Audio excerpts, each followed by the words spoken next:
Today marks the 50th anniversary of my marriage with my husband. As we each began to eat, our granddaughter Amelia appeared on the verge of tears, showing signs of unease. I wonder what's wrong with Amelia. As I was about to voice my concern, she tugged at her mom, Mia's sleeve, with a tearful voice, appealing. "Mom, I need to go pee-pee." Faced with her appeal, Mia's expression turned ice cold as she bluntly told Amelia, "What a hassle! Just go in your diaper." I couldn't comprehend Mia's words. The thought of letting Amelia just wet herself in a diaper, despite her expressing the need to urinate, was beyond belief to me. A wet diaper would be heavy and uncomfortable for Amelia. Unable to hold back, I opened my mouth to reprimand Mia. Before I could speak, a clear voice echoed, "Hey, Auntie. It's not right to use Amelia for likes." The room fell silent at the unexpected intervention. It was our grandson, Paul. Following his words, Mia was visibly flustered and left speechless. My daughter Madison seemed to realize something and pulled out her mobile phone. "Paul, by likes, do you mean this?" The screen of the mobile phone she pulled out displayed a popular video sharing website. The secret to a 3-year-old girl's mom's way of handling her child. Next to a cute illustrated icon, there was a biography written. Amelia is a 3-year-old girl. Could the poster of this video account possibly be Mia? Madison, could you let me see that video? Receiving the mobile phone from Madison, I tapped on the top video of the video account. Displayed was, "My name is Isabella. I turned 67 this year. Always putting family first, I've been married to Stephen, who has always been protective, for 50 years. We live modestly as I'm a housewife, and together we lead a simple, happy life. Though not lavish, our days are peaceful and joyful. My husband and I have 2 children. Our son, Matthew, and our daughter, Madison. It's often said how quickly children grow up, and I truly believe it. Our once needy little children have grown up, married, and left the nest. Matthew got married right after graduating from college. When he introduced us to his college classmate Mia as his spouse, I was surprised at their haste. But as long as they were happy, that was all that mattered to us. Our daughter Madison found her match at work, and after living together for 2 years, they got married. Her partner was her direct supervisor. He visited us to formally announce their engagement, impeccably dressed in a suit without a wrinkle. He was just as Madison had described, sincere and serious. Both Stephen and I felt reassured. Both Matthew's and Madison's families bought their homes not far from where my husband and I live, making it easy for them to visit often. It's a joy to have our grown children come to see us. We're blessed with grandchildren too. My first grandchild, Paul, is Madison's firstborn son. 2 years after Paul was born, Matthew and Mia were blessed with a daughter, Amelia. The grandchildren are growing up well, with Paul now a lively 5-year-old.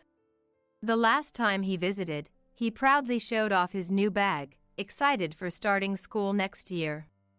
Amelia, at the age of 3, has recently started to show interest in fashion.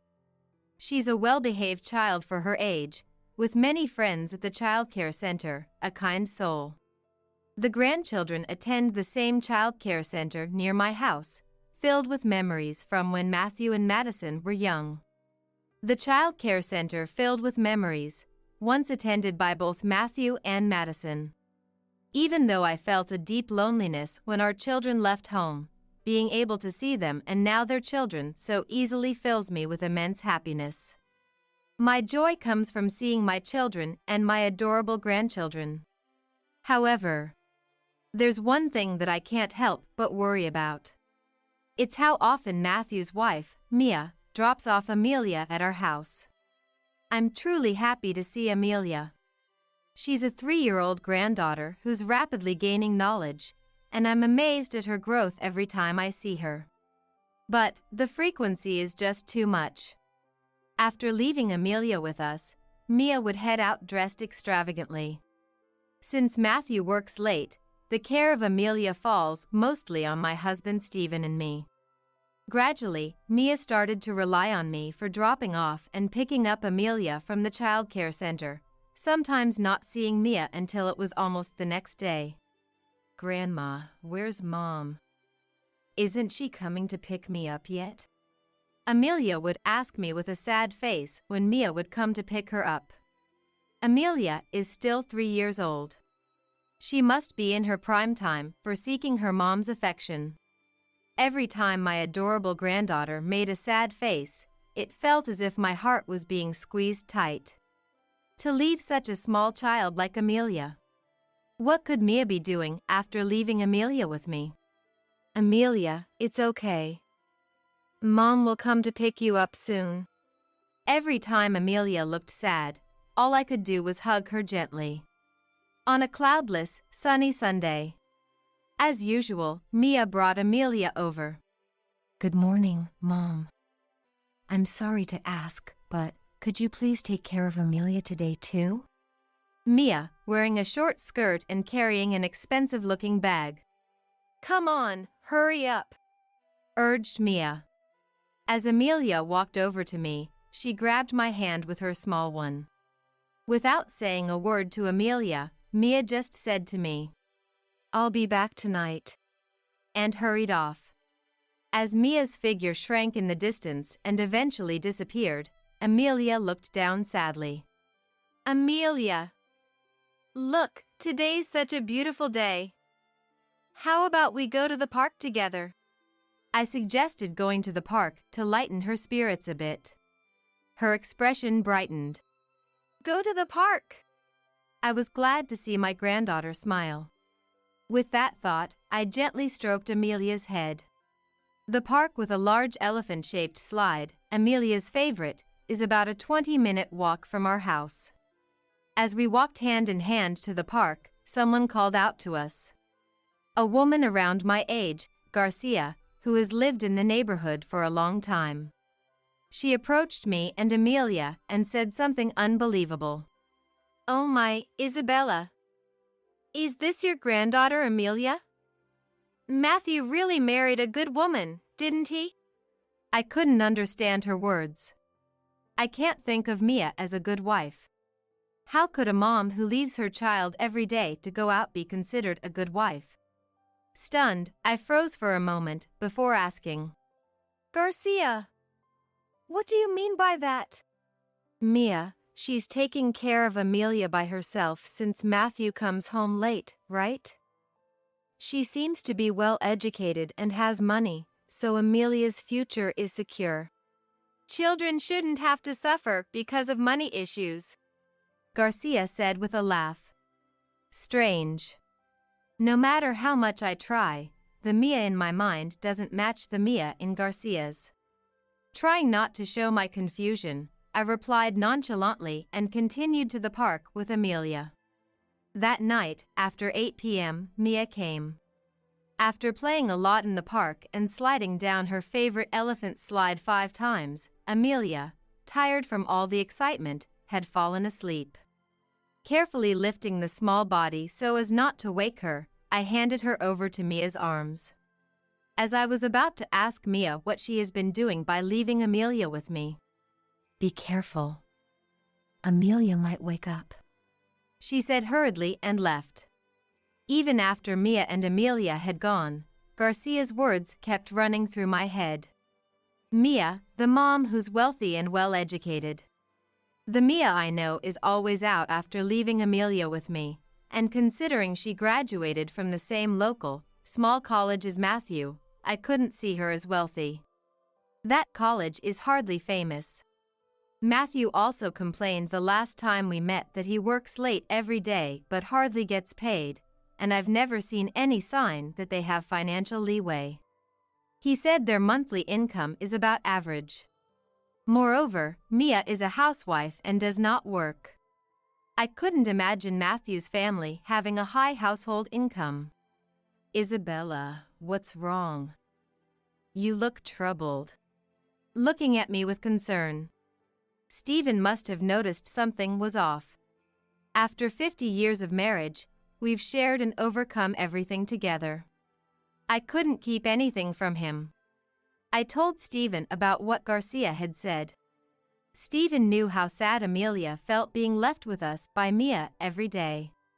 Yet, the notion of Garcia seeing Mia as a wealthy, well-educated mom felt odd to share. Stephen listened quietly to my story.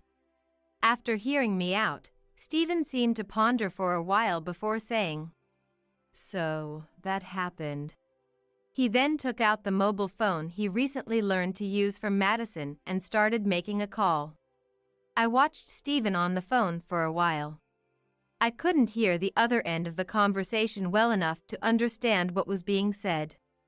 But, Stephen always leads me in the right direction. Talking to him made my heart feel a bit lighter. I closed my eyes, wishing nothing but happiness for Amelia. A week passed, and I was sitting on the living room sofa, knitting, which is my hobby, when the phone rang. I rushed to answer it. "Hello, Mom? It's your 50th wedding anniversary with Dad this year, right? Madison and I were talking, and we want to celebrate. Do you have any free days?" It was my son, Matthew. He proposed gathering both our families, his and Madison's, to celebrate our anniversary. Oh, that's wonderful. Thank you. Stephen is off on Saturdays and Sundays, so either day is fine. I informed Matthew of Stephen's days off. I was thrilled at the thought of our children and grandchildren wanting to celebrate our anniversary. The following Saturday night, all three families gathered for the first time in a while. A glamorous, high-end restaurant known for its hospitality. Matthew had made the reservation. Wow! This is so luxurious. As soon as we entered, Mia excitedly began taking photos of the interior. Here, Amelia, stand there. Oh, move a bit to the right. She was taking multiple photos of Amelia next to an expensive-looking painting. Taking photos in a high-end restaurant is generally not seen as appropriate. It can disrupt the ambience and the sound of the shutter can be intrusive, so it's polite to ask staff permission before taking pictures. Mia seemed oblivious, continuing to snap away. I was honestly concerned but didn't want to spoil the celebratory mood, so I silently watched Mia's actions. Thank you for waiting. The staff brought over the food. The table was adorned with dishes that looked like delicate works of art. Now that the food is here, let's say it again. Dad, Mom, happy 50th wedding anniversary. Here's to. Before Matthew could finish. Wait a minute. Mia interrupted loudly. We need to take photos of the food before anyone touches it. So, wait. I was taken aback. Stephen sitting next to me looked just as dismayed. Sitting across from me, Madison couldn't hold back and said, Mia, hold on. Today is about celebrating Dad and Mom. It's not the place for taking photos. That's bad manners. Mia, upon being told off by Madison, made a displeased face and put her mobile phone down, turning away in a huff. Matthew looked uncomfortable, hanging his head. Dad, Mom. Once again, from me. Happy 50th wedding anniversary. Madison, Matthew. Thank you. Although Mia's sulky behavior was concerning, Madison's words were a joy to hear. As we each started to eat, Amelia seemed restless, showing a face like she was about to cry, looking uneasy. I wondered what was wrong with Amelia. As I was about to express my concern, she tugged at Mia's sleeve, with a tearful voice, appealing. Mom, I need to go pee-pee. Mia, faced with her plea, displayed an icy cold expression before bluntly telling Amelia, "What a hassle! Just use your diaper." I couldn't understand Mia's words. The idea of telling Amelia to just wet herself in a diaper despite expressing the need to urinate was unbelievable to me. A wet diaper would become heavy and uncomfortable for Amelia. I couldn't bear it and opened my mouth to scold Mia. Before I could speak, a clear voice rang out. "Hey, Auntie. Amelia is a person, not a toy." The unexpected intervention brought silence to the room. It was Madison's son, Paul. With a stern expression, Paul continued, "It's not right to use Amelia for likes." Mia, faced with Paul's words, was visibly shaken and left speechless. Mia's treatment towards Amelia was too much to overlook. Too cruel for a mom. Madison seemed to realize something and took out her mobile phone. "Paul, are you talking about this by any chance?" The screen displayed a popular video sharing website. The Secret to Handling a 3-Year-Old Girl by her mom. Next to a cute illustrated icon, there was a biography written. Amelia is a 3-year-old girl. Could the poster of this video account possibly be Mia? Yes. This is yours, right? Chloe's mom showed it to me when I went to Chloe's house. I recalled Madison mentioning Chloe's mom before. Madison and Chloe's mom, being the same age and due to Paul and Chloe getting along well, were close friends. "Madison, could I see that video, please?" Receiving the mobile phone from Madison, I tapped on the top video listed on the account. The title read, "How to Get a 3-Year-Old Who Hates Going to the Toilet to Go." A busy day of solo parenting by mom. Thinking how Mia always leaves Amelia with me, claiming solo parenting, I watched the video. It showed Amelia crying and Mia scolding her harshly. Knowing Amelia well from our time together, I was certain.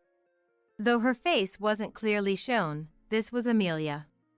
I recognized the flashy clothes of the mom, the same ones Mia wore when she came to pick up Amelia. Mia's tone in the video was too harsh. "Just listen and go to the bathroom." Mia, grabbing Amelia's arm and raising her voice. Must have been holding on tightly. Amelia's thin arm appeared bruised in the video. A chill went down my spine. This was too much. With trembling hands, I tapped on the video titled, "The 3-Year-Old Who Dislikes Everything. How to Fix Picky Eating."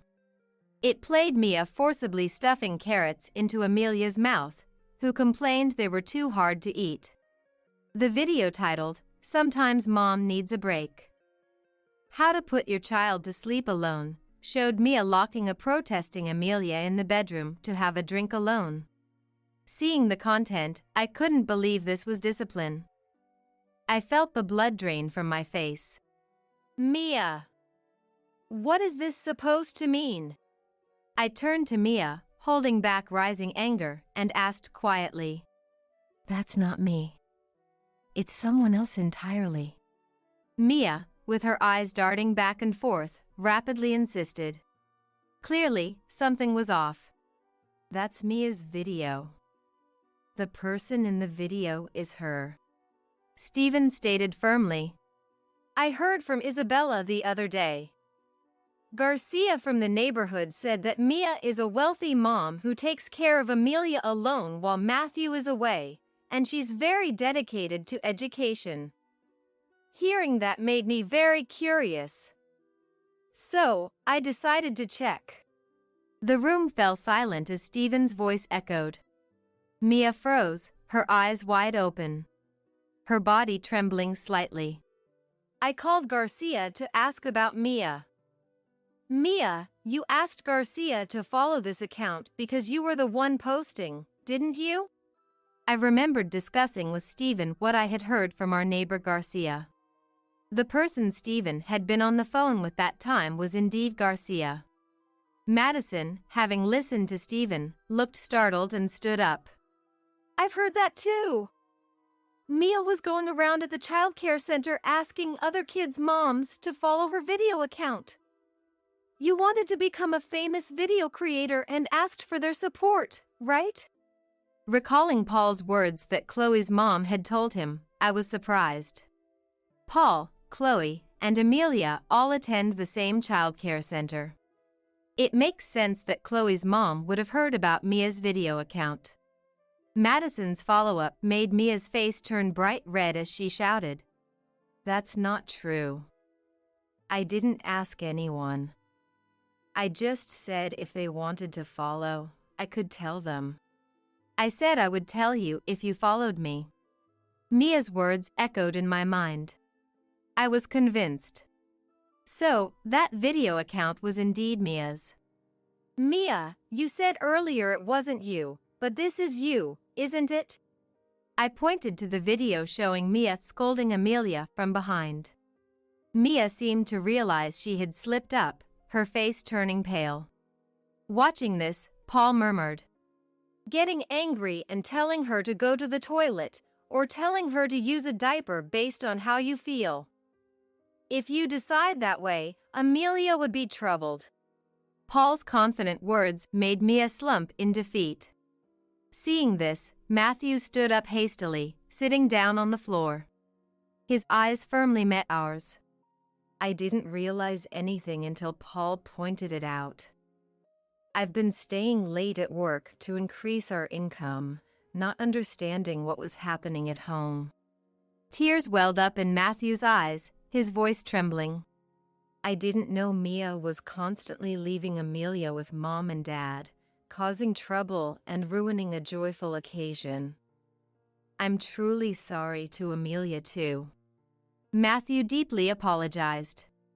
Tears fell onto Matthew's knees. He promised us he would talk with Mia once they got home. Hoping for Matthew and Amelia's future happiness, I watched until Matthew, taking Mia and Amelia, was out of sight. A few days later, as I was preparing dinner in the kitchen, the doorbell rang. Opening the door, I saw Matthew. "Mom, sorry for the sudden visit. May I come in?" Matthew had a serious look on his face. I sensed he had something important to discuss. "Of course. This is your home too. Come on in." I ushered Matthew into the dining room, next to the chair where Stephen was sitting. Matthew sat down across from us and began. "Dad, Mom, sorry for barging in like this. After talking with Mia, I've decided to divorce her. I came today to explain properly." Matthew's voice was steady, his resolve clear.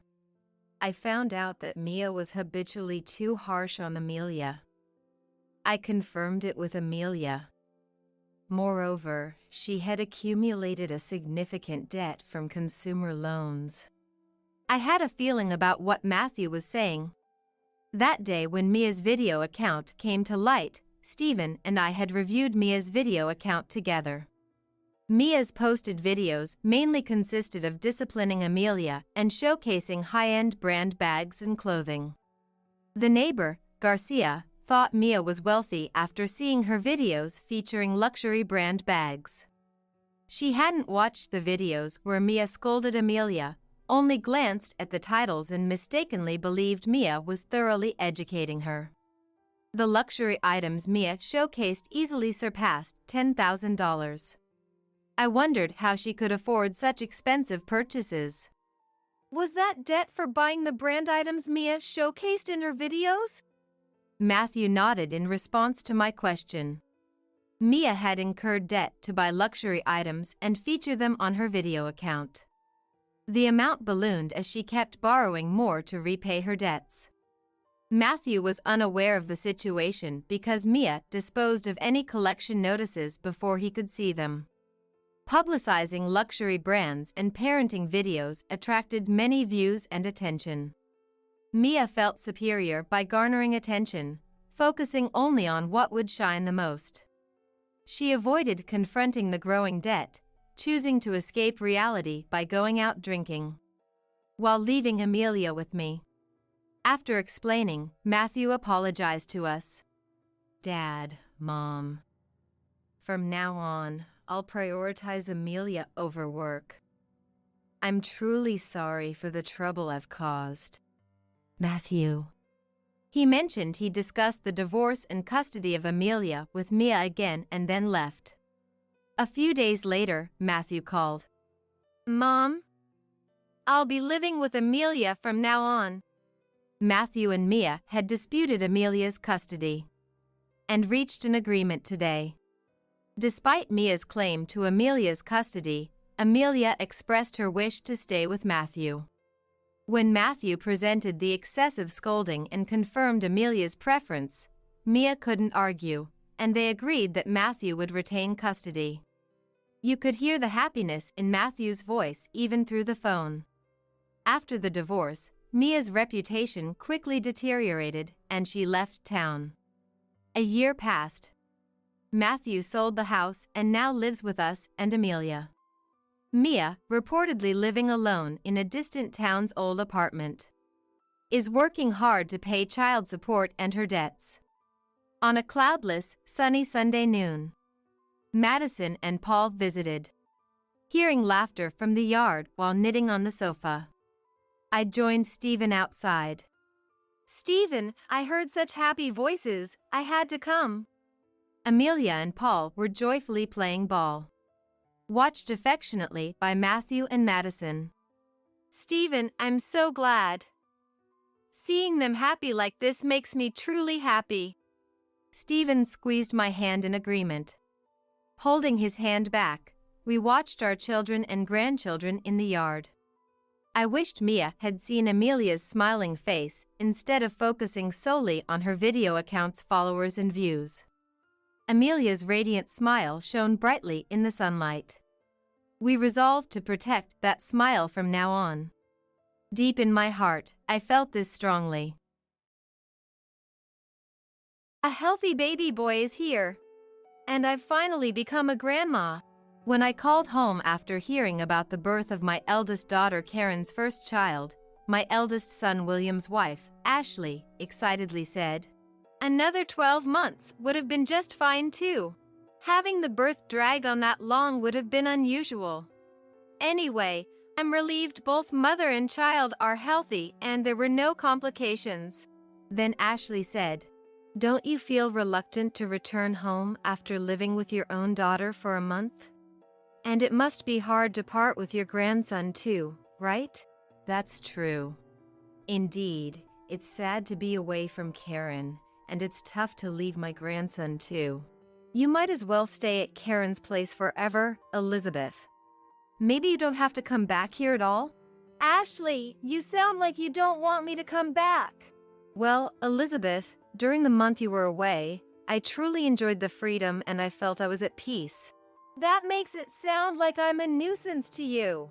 Well, to be frank, Elizabeth, you are. A real boomer, you know. Frankly, I wouldn't mind if you never came back. It would be refreshing for me. The words Ashley spoke over the phone were shocking. However, having anticipated this could happen, I calmly accepted her words. Well, that's good to hear. My name is Elizabeth. I'm a 55-year-old housewife. I married a man I met in high school when I was 20, and 2 years later, we had William, followed by Karen for years after that. Though we had our fair share of arguments, I believe our family relationship was very good. However, as if waiting to see Karen start her career, my husband passed away and went to heaven. Since both of my children were already independent, being left alone in the family home made my life very lonely. Then, one day, 2 years later, William said he had a woman he wanted me to meet and came to visit the family home. Her name was Ashley, and she worked with William at the same workplace. I fell in love with William's sincerity. I thought his mother must be a wonderful person too, and I was right. She said, making me very happy. So, we're thinking of living with you, Mom, after we get married. William suggested, but I shouldn't interfere with the newlyweds. It's not just my idea. Ashley wants to live with you too. Plus, When we have a child, mom can always play with the grandchild, right? That single sentence from William deeply moved me. That sounds fun. Ashley and I being women, we might find common grounds, and I can listen to her troubles or complaints about her husband too. I joked, to which William seriously replied, "Complaints about her husband? Did you have complaints about dad? It's just an example. This kid takes after his dad, serious and can't even take a joke." Regardless, my eldest son and his wife ended up living with me. Also, Ashley promised to quit her job at the time of her marriage and dedicate herself to being a housewife for me and William. Please teach me more and more about household chores. I thought my son had married an overly perfect woman and felt proud of William. However, 3 months after they got married, Ashley's attitude began to change gradually. Ashley took the initiative to go grocery shopping, but what started as an hour-long outing eventually extended to 2, then 3 hours. Sorry, Elizabeth. When I went to buy vegetables, a friend emailed me that it was cheaper in the next town. I thought it would save on food expenses and help you out. Such things are forgivable once or twice, but when it happens 4 or 5 times a week, my irritation grew. Ashley, if you're going to be late, a message would be nice. You have a mobile phone, don't you? Ashley frowned as if it were a hassle and said, "Sorry, Elizabeth." When I went shopping, I ran into a friend from my school days, and we ended up having tea. You could have at least sent a message, couldn't you? I'm sorry. I'll report in advance from now on. The next morning, Ashley had a carefree smile on her face. Today, I have a lunch date with a friend. I reported in advance just like you told me to, so there shouldn't be any problem, right? That means I won't need lunch today. Please take care of the rest. Then, the very next day, Ashley, having applied bold makeup and dressed in branded clothes, said, "Today, I've made plans to go to karaoke with friends, so I'll leave the housework to you." Didn't I tell you last week that I was going to teach you my special dish today? Have you forgotten about that promise? That can be done anytime. My promise with my friends is just for today, so I really can't cancel. Allowing even a single act of selfishness seemed to have been the mistake. After that, Ashley continued to find reasons to go out every day, dumping all the household chores on me as if it were natural. Moreover, completely exhausted from playing, Ashley would come home and taste the food I had prepared and say, "Isn't this dish a bit bland?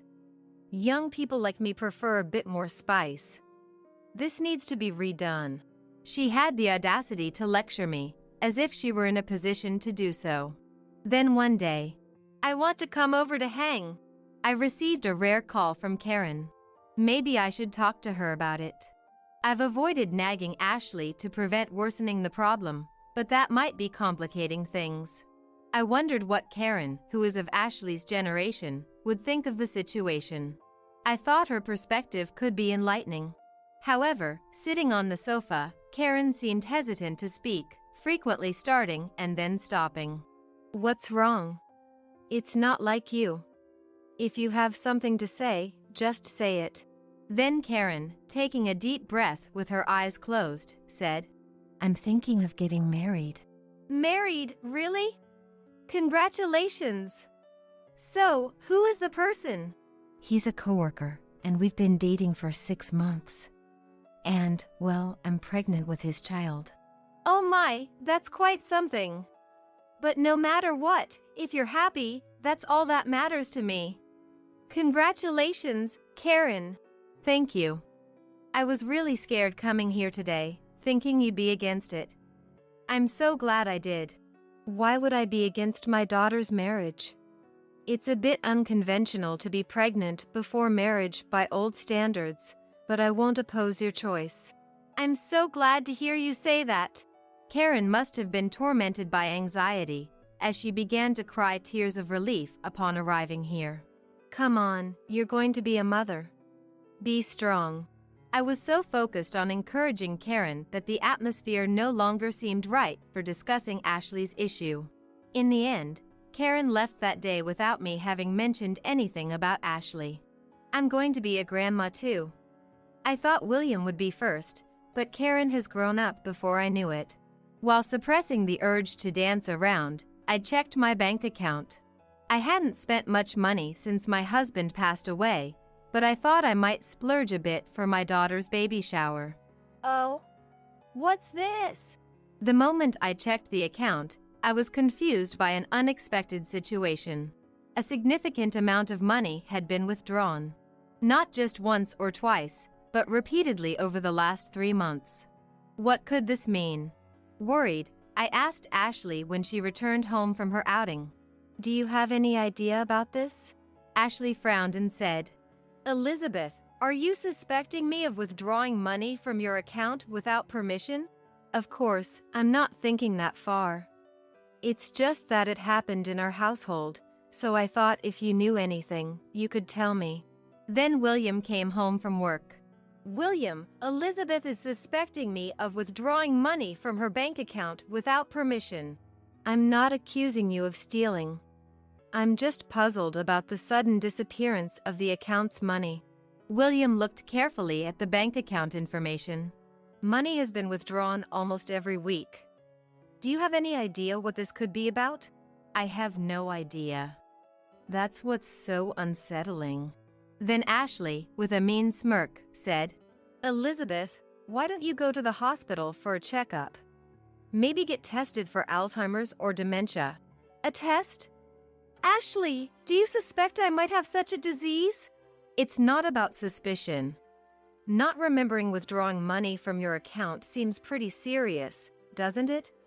I heard it's better to deal with these things early for easier treatment later.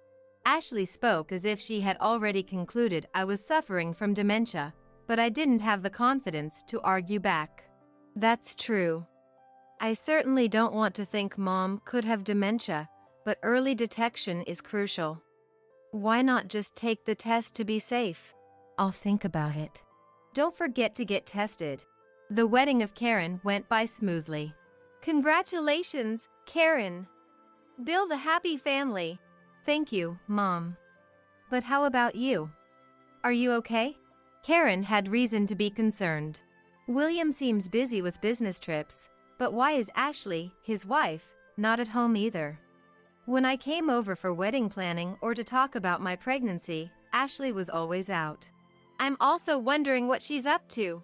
I laughed it off, but Ashley was not just going out for lunch or karaoke with friends. Lately, she had even started traveling. You're William's wife. Don't you think it's strange to go on trips with friends so often? Since William is away on business anyway, it's no problem if I go traveling. If there's some law against a wife traveling while her husband is away, please let me know. There's no law, but just think a bit more about common sense. Ashley frowned annoyingly. I've heard that talk dozens of times. You might have forgotten, Elizabeth, but repeating the same story is a sign of early dementia, or so I've heard. Ashley, you're making fun of me again. I'm not making fun. As your daughter-in-law, I'm worried. What's up? Did you get checked out at the hospital? Or did you forget you were supposed to go? Laughing crudely, Ashley clapped her hands. I decided to go to the hospital the next day for a cognitive function test to convince myself. The specialist confirmed. There's absolutely no problem. If we look at your brain age, it's like that of someone in their 20s. This left me without a clear explanation for the large amounts of money being withdrawn from my account. The withdrawals from the account continued to occur repeatedly. If it wasn't a mistake in my memory. One day, Karen came to visit the family home. Her belly had visibly grown much larger than before. I thought I should talk to you about something. I confided in my daughter about the unnatural disappearance of money from my account. Of course, the doctor said there were no abnormalities in my cognitive tests. That's what scares me. Karen listened silently to my story. I understand. And then nodded. If it's come to this, there's only one possibility. It must be someone who has regular access to the house. A one-time occurrence could be a passerby burglar, but repeated incidents naturally lead to suspicion of someone inside.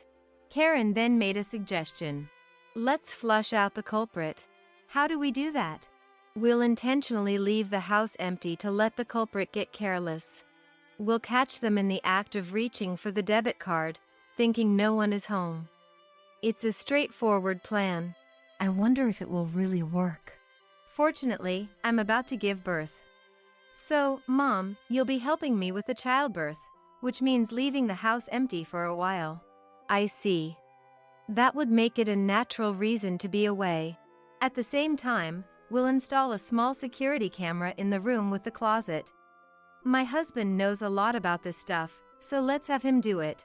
A few days later, I told William and Ashley.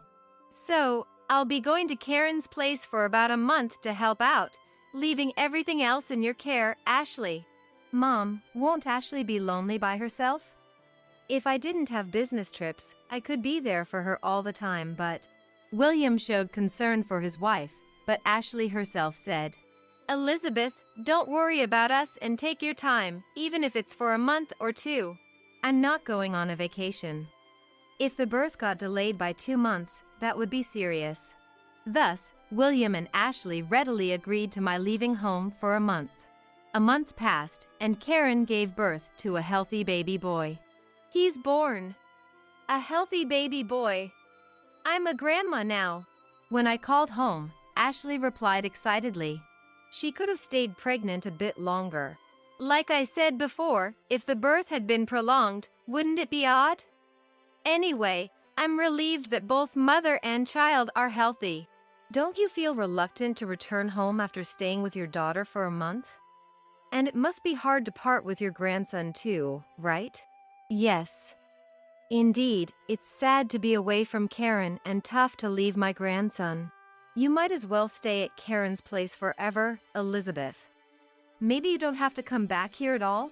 Ashley, you sound like you don't want me back. Well, Elizabeth, during the month you were away, I truly enjoyed the freedom and I felt I was at peace. So, it's like I'm a nuisance to you? Yes. Frankly, Elizabeth, you are. You don't have to come back at all. It would be refreshing for me too. Ashley's words over the phone were shocking. However, I had anticipated something like this could happen. I calmly accepted her words. Well, that's good to hear. After replying in a monotone voice, I resolved to take action against Ashley. Karen, who had safely given birth, was discharged from the hospital. Returning home, Karen took a deep breath and said, "It's definitely more relaxing at home than in the hospital." I'll help as much as I can. I said so, gently stroked my grandson's face. Then William arrived, saying he was bringing baby supplies as a gift for his sister's childbirth. Congratulations, Karen. Looks like my sister beat me to it. So, Mom, what's this talk about? William's visit to Karen's home wasn't just for the childbirth celebration. I felt heavy-hearted about having to discuss something so unsuitable on such a joyous day. Exchanging looks with Karen, who was fully aware of the situation, I said, "There's something I absolutely must discuss with you." That kind of introduction makes me a bit scared. William scratched the back of his head and laughed, but seeing the serious expressions on mine and Karen's faces, he stopped laughing. "First, there's some footage I want you to see." Signaling this, Karen's husband projected the video data they had prepared on a laptop. This footage was secretly recorded at the family home during the month Mom was taking care of me. Karen said in a serious tone, "What do you mean by secretly recording our home?" Confused, William watched as the footage played, showing, Is that Ashley on the screen? What the hell is she doing? Shocked by what unfolded, William opened his mouth. This closet, isn't this the closet where Mom's debit card was kept? Witnessing this, Karen spoke up. That's undeniable evidence of Ashley repeatedly taking Mom's account's debit card without permission. She did it habitually, probably feeling safe with Mom away. So, the recent unexplained withdrawals from Mom's account were all her doing? It wasn't because of Mom's dementia. It's ridiculous to think I have dementia. I even saw a doctor who joked that I have the brain age of someone in their 20s. Not just that.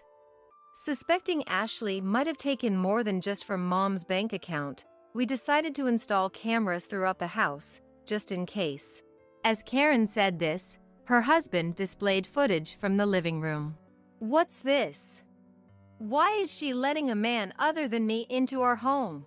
Seeing another man in the footage, William shouted. The video showed Ashley and another man boldly entering our home and embracing each other. It wasn't just once or twice. Unaware we had installed cameras, this woman, taking advantage of William's business trips and Mom's absence, met with this man almost daily, Karen said with a bitter expression. Seeing this, I no longer wanted to return to this house. It's desecrated memories of us, our father, and the home we cherished. I couldn't help but grimace and express my feelings of hatred. I'd rather sell that house than live with that woman. Karen and I discussed it, and I've decided to rent an apartment nearby. Learning the whole truth, William burst into laughter. So that's what it was. I had a feeling something was off for a while now. It's just that she kept getting brighter and more beautiful day by day, but somehow she seemed to avoid me. If there's another man, it makes sense why my wife's attitude became distant. But let's hold off on selling the house just a bit longer. I have some preparations I want to make first. Because I have an idea about the man in the footage. William, you know this man? I think it's definitely him. Now, I just need to gather evidence proving Ashley's relationship with this man, and then proceed with the divorce and claim compensation. Could you give me a little time? Understood. I'll leave the rest to you. 3 weeks later, William informed me. Everything's ready. Returning home with my family for the first time in a while. Can you still say that you didn't do anything?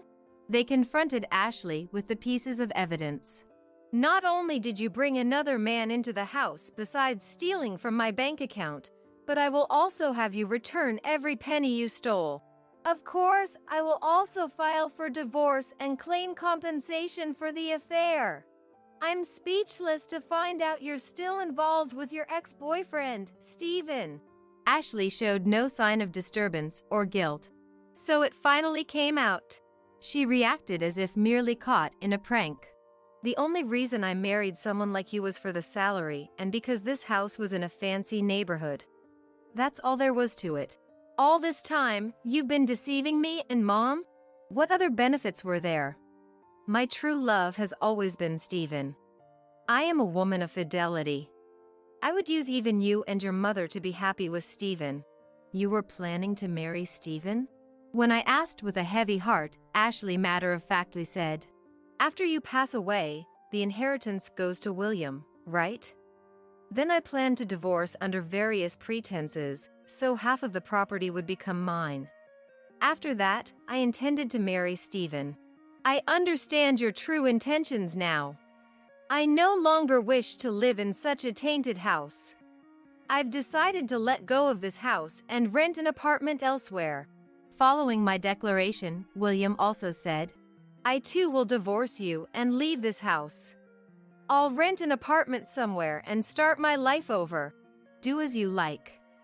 I have no use for you anymore. I'll sign the divorce papers. And Elizabeth, since you're at it, why not transfer all rights to this house to me? Ashley looked at me triumphantly. Understood. Do whatever you want with everything? I calmly accepted Ashley's demands and proceeded with all the paperwork for the change of ownership without any complaints. Several weeks later, Ashley's mother called my mobile phone. Bring William and come to the house right now. Ashley's mother, Angela, summoned us in a scolding tone to Ashley's parental home. Not only Angela but also her father, Donald, was there, arms crossed and frowning deeply. You have some nerve showing up. We've heard everything from our daughter. You are an utterly disgraceful family. Don't you feel ashamed? I don't understand what you're saying at all. Elizabeth, you've been harassing my daughter every day, using your position as a mother-in-law, haven't you?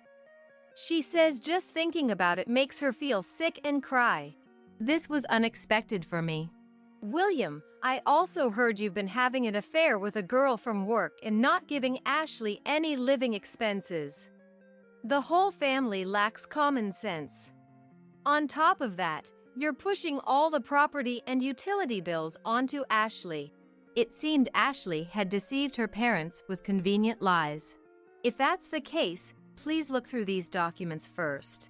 I presented Donald and Angela with evidence of Ashley's affair and proof that she had been withdrawing large sums of money from my bank account without permission. This must be some kind of mistake. I can't believe it's come to this. It's understandable that you'd want to believe in your daughter, but we have legal representation. If we go to court, you'll be at a disadvantage.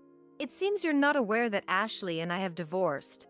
When William chimed in, Ashley's parents exchanged a look of utter surprise. And please listen to this audio recording.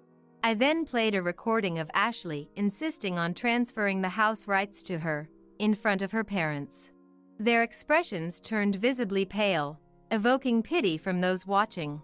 Moreover, the compensation for the emotional distress Ashley caused me and my son has yet to be paid. I delivered this statement decisively. Ashley's parents stood up from the sofa as if on cue and began to apologize profusely. We're sorry, even though we didn't know. It's all because we spoiled our daughter. Yes, it's all our fault for raising such a selfish daughter. Come on, Ashley, apologize properly. Even when scolded by her mother, Ashley retorted, This is stupid. Why should I apologize to these people? I'm the victim here. I wasn't told the house still had a 5-year loan. And Stephen has been hard to contact lately. He hasn't transferred any money, so I can't even afford to live.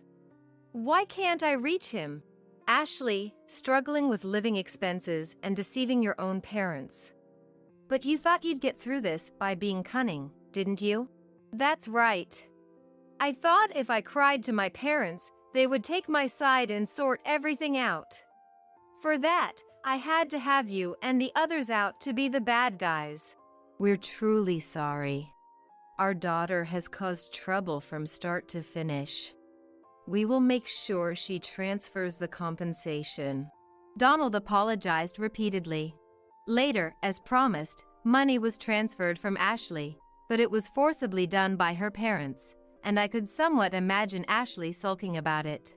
Ashley's parents soon contacted me. We borrowed money to make the transfer. From now on, we must make our daughter go through hard times. Angela revealed her daughter's plight, followed by Donald. We've cut ties with Ashley as parents. She's working day and night, but we won't reach out to her anymore.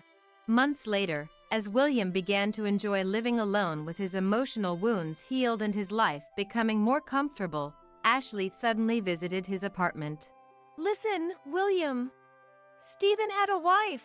I was there at the time and sarcastically said, You were meeting other men while having a husband yourself. Isn't that your own fault? Ashley glared at me. Now Stephen's wife is demanding compensation from me. I'm always the victim, yet why do I always end up suffering? So, Ashley, what do you want today? I was wondering if you could help me get back together with William. Otherwise, I don't know how I'll manage to live. Both William and I had completely lost all fondness for Ashley, so there was no way we would agree to reconcile. You and I are strangers now. It's a nuisance having you here, so please leave. William tried to dismiss her coldly, but Ashley stayed put like a rock in front of the apartment. Unable to tolerate it any longer, William called the police. Ashley received a stern warning from the officers and reluctantly left. I'm now making new friends in my new apartment. Elizabeth, there's a sale at the supermarket this weekend. Let's go together. There's a new restaurant nearby. Would you like to try it out sometime? Karen occasionally brings her child to visit my apartment. Seeing their budding speech and adorable smiles, I no longer feel lonely. My only remaining goal is to see William truly happy. With that aim, I'm enjoying my time leisurely and happily. I only married Ethan, so you two have nothing to do with it, right? Emily, my son's fiancée, said with a smile, looking at Mike and me. You two are strangers to me, so I won't be living with you or taking care of you. I was shocked by her blunt words. As she spoke, Emily's parents stood by, nodding as if to agree completely.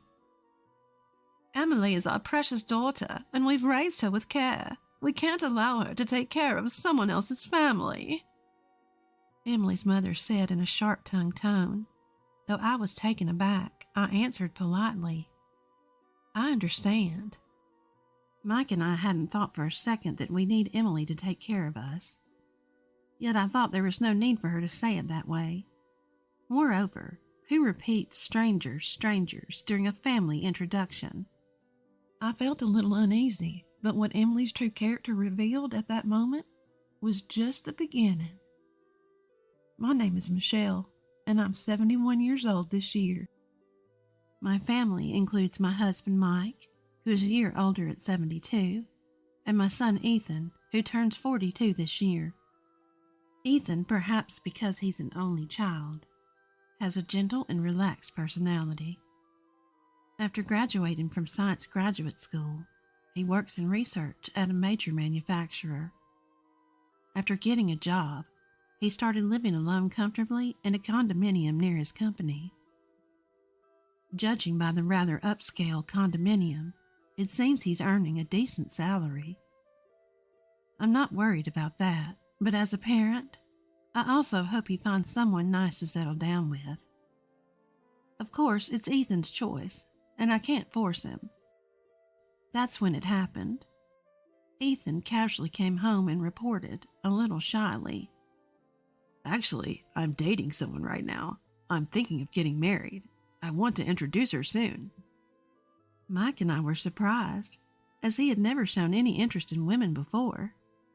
Sure enough, I must admit that I felt relieved.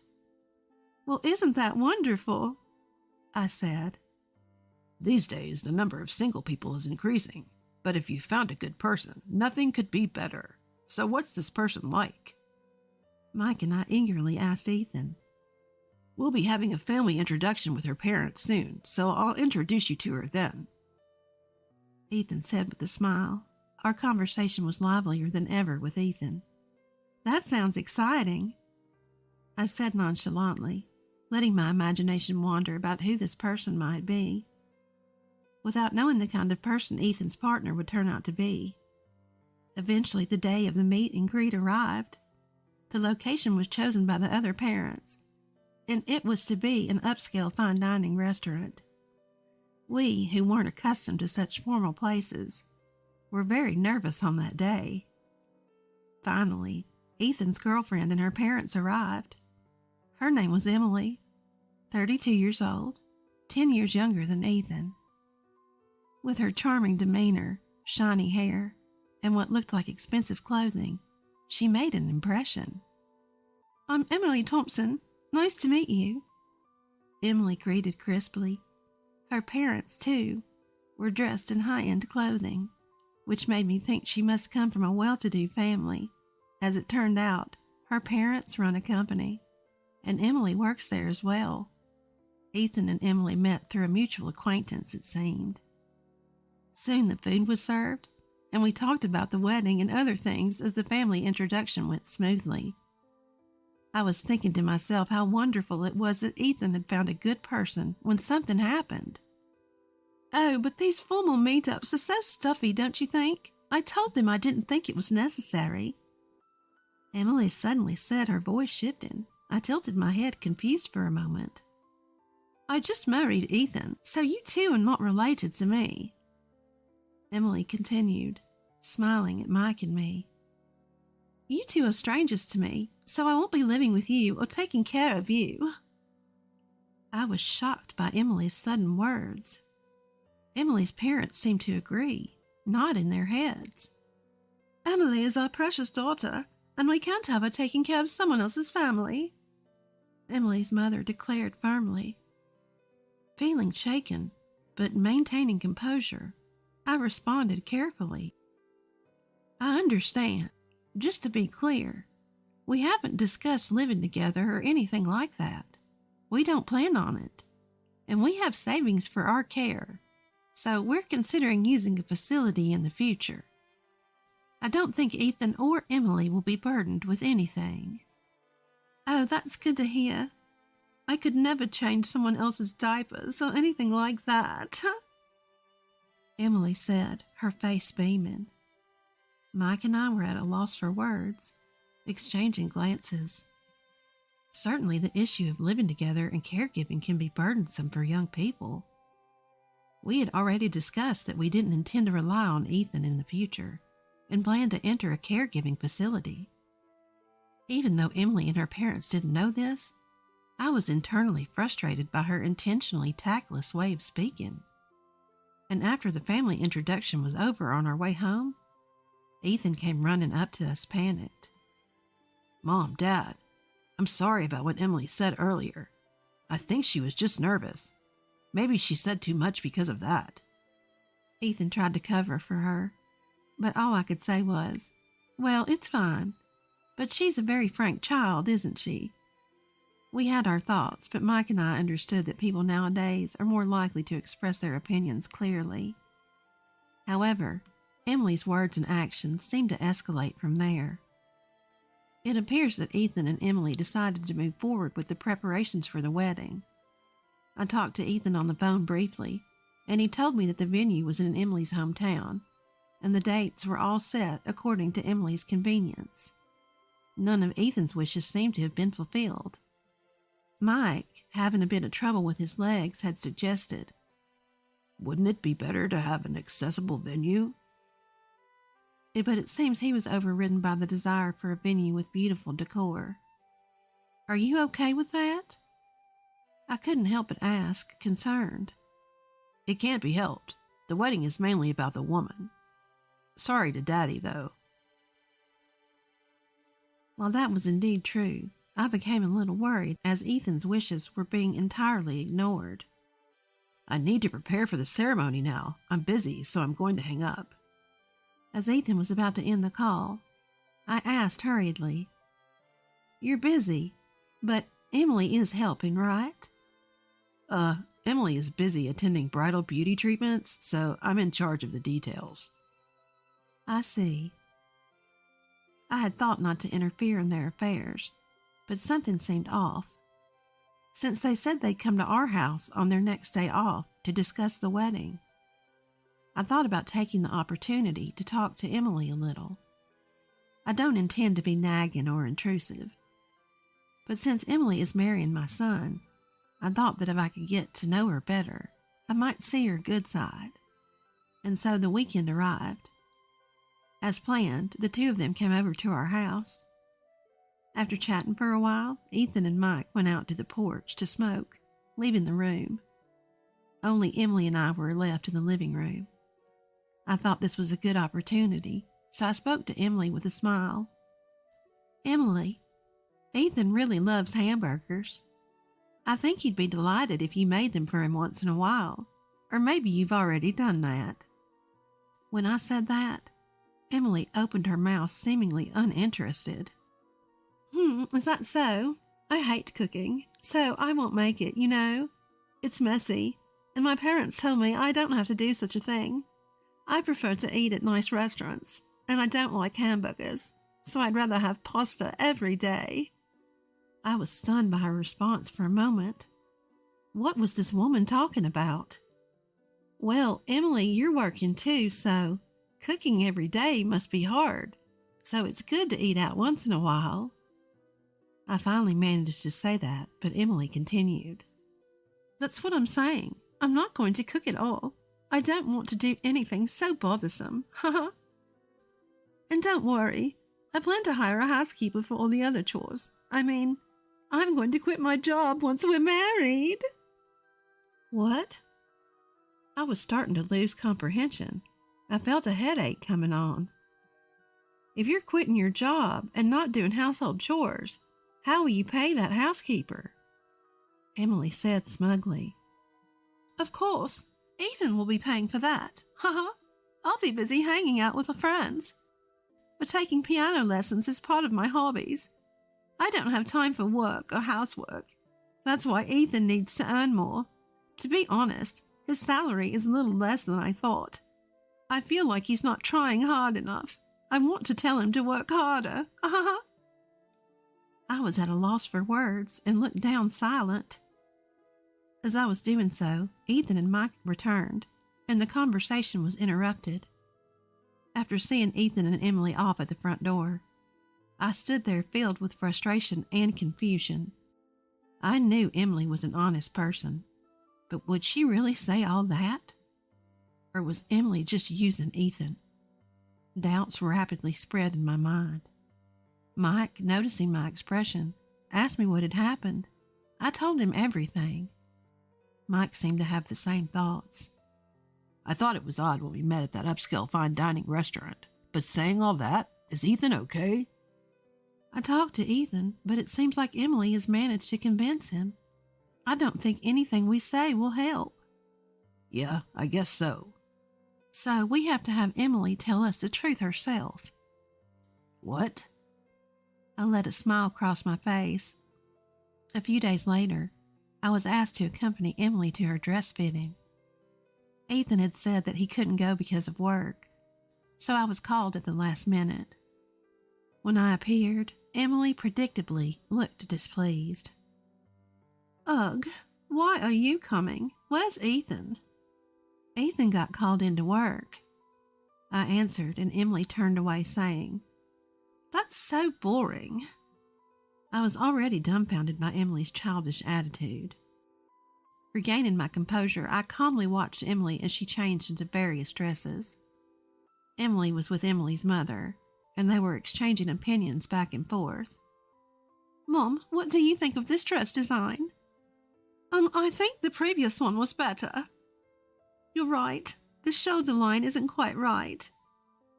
They seemed to have no regard for me, continuing their conversation just between the two of them.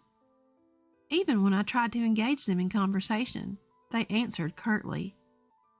Emily's attitude was getting worse and worse, I thought to myself. Moreover, it seemed that Emily had been raised incredibly overprotected. Listening to their conversation, Emily was constantly asking her mother, Mom, I can't do that. Can you do it for me? Each time, Emily's mother would simply comply, saying, Sure, sure. Considering this behavior, it made sense why she didn't cook. I can't quite let go of the previous dress. Take a picture, will you? Emily spoke to her mother, but I held up my mobile phone with a smile. I'll take the picture for you.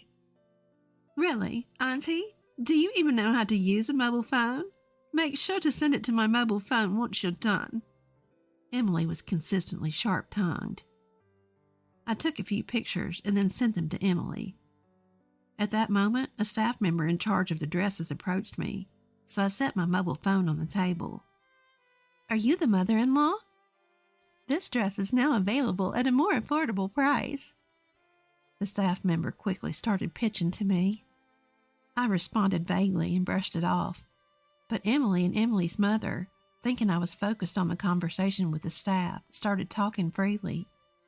What they were saying was astonishing. Thank goodness we found a good cash cow, huh? Really, I'm glad he seems like a nice person. Yeah, he's a plain and unimpressive guy, but he has a decent income. His income and education are his only redeeming qualities. With that unfashionable appearance, if he couldn't marry me, he'd be single for life. His only worth is to spoil me after all. Emily, you shouldn't speak so bluntly, even if he's a stranger.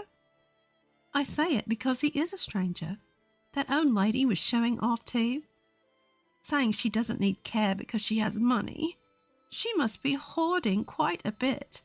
Anyway, whether there's money or not, I would never do something like caregiving. Changing a stranger's diapers? Absolutely impossible.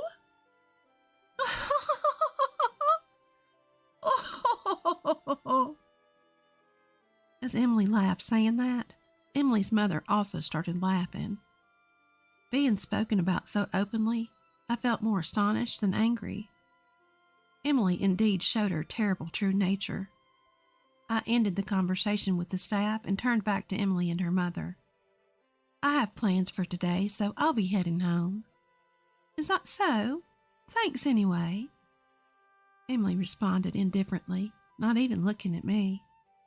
Leaving the chattering duo behind, I walked out of the dress shop. If they consider me a stranger, I won't hold back either. My plan was already in motion. That night, Ethan and I were visiting Emily's house. It was my first time at Emily's house, and I was surprised.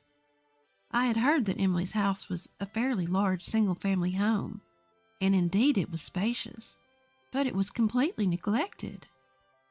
Weeds were growing wild, and the window glass was cracked. What's going on, Ethan? You said you wanted to see me all of a sudden. Emily, coming out of the house, answered nonchalantly. I need to talk to you. Ethan spoke quietly. Ugh, it's late, and this is a hassle. Let's do it tomorrow. I really need to talk to you. It's important. Ethan, who's usually gentle, was persistent and spoke in a strong tone this time. Were you after my money? What? What are you talking about? Suddenly? There's no way that's true. What's happened, Ethan? Emily started to panic. I didn't think it was true either, but then I heard this. Ethan said that and took out my mobile phone. He pressed the play button on the recording app. Then Emily and Emily's mother's voices were heard. As Emily listened, her face turned pale. Yes, I had recorded their conversation while matching today's outfits. I played it for Ethan after we got back home. I explained it to Ethan myself at first, but he didn't believe me. However, when he heard the certain proof of their conversation, he seemed shocked. I felt sorry for him, but I thought this was the only way to wake him up. The conversation played. They were bad-mouthing Ethan, calling him a money tree and worse. This is some kind of mistake. Emily stammered. Don't make excuses. Emily's shoulders trembled at Ethan's sudden anger. I was surprised too. I had never seen the unusually mild-mannered Ethan so angry. I'm shocked that you thought of me that way. Even when you did whatever you wanted, I tried to bear it because I wanted to do my best to meet your wishes. But you never had any affection for me. I can't marry someone like that. The engagement is off. I'll cancel the wedding. Ethan stated firmly, and Emily fell silent. Then, just when I thought she had been quieted, she turned on us, glaring. If you found out, it can't be helped. But since you're the one calling off the wedding, you'll pay the cancellation fee and the compensation for breaking the engagement too. Ethan exclaimed. What? She was a greedy, outrageous woman. However, I calmly told her, Do you think you're in a position to say something like that? Aren't you the one at a disadvantage? I challenged, holding my mobile phone up to Emily. This audio recording is evidence. You clearly stated that you're after my son for his money. You know what will happen if this gets out, right? My words sent Emily into a panic. Wait a minute. Mother-in-law. Mother-in-law? There's no reason for you to call me that. You're just a stranger in the end, aren't you? I laughed at Emily, who was at a loss for words. As you wish. I'll treat you as a stranger forever. I held back on speaking my mind because I thought you would become Ethan's wife. But if you're a stranger, I can say whatever I want.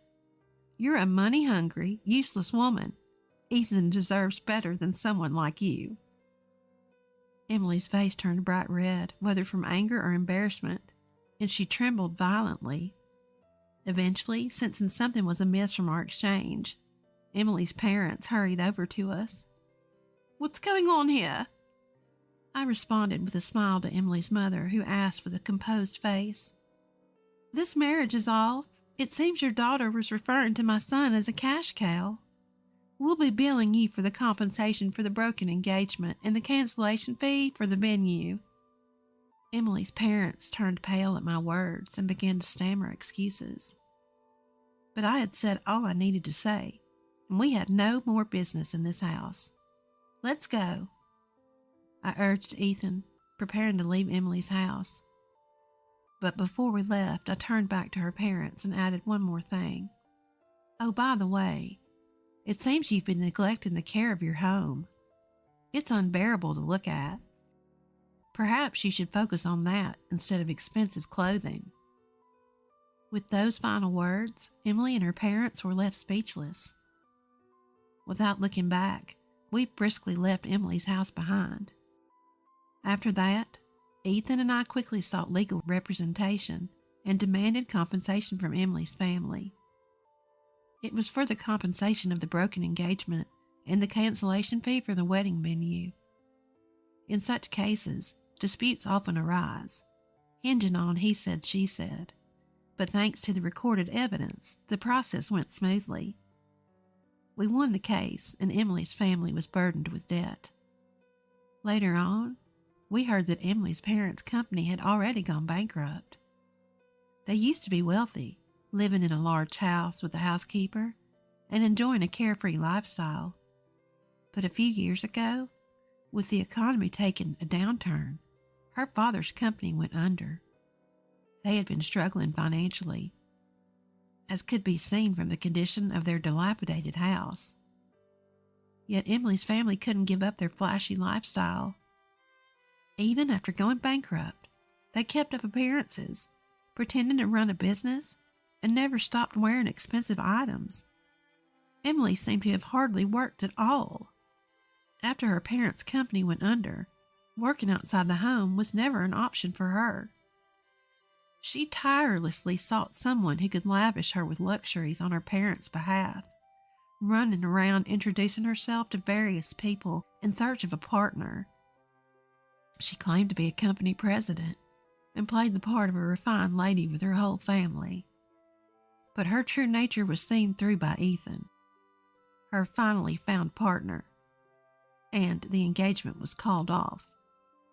After that, she approached various men, but her true identity was always discovered, and now it seems no one wants to associate with her. Ethan heard rumors from acquaintances about how the whole family was in dire straits. As for Ethan's life afterwards, after a few years, he met a wonderful person, and they married right away. She's an honest, kind, and loving woman. With her, there's nothing to worry about, he thinks. Even though a lot has happened, I'm truly glad that Ethan has found happiness. Every time I see Ethan's calm smile, both Mike and I feel a sense of joy. My name is Chloe, and I'm 44 years old.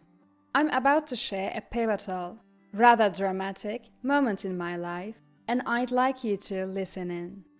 When I was 25, I met and married Ethan, a hard-working businessman, thanks to a mutual acquaintance. I'd always hoped to become a full-time homemaker after our marriage, but given the economic downturn, that plan didn't pan out. Instead, I continued to work at the salon where I'd been employed for a while, leveraging maternity and postpartum leaves to welcome and nurture our daughter, Isabella. Up until this point, we had an ordinary family life, like everyone else. In retrospect, as a first-time mom, there were days that felt exhausting. Yet, each day brought along a new joy. Isabella was so adorable, and Ethan was incredibly sweet. Our family didn't experience the typical mother-in-law and daughter-in-law conflicts.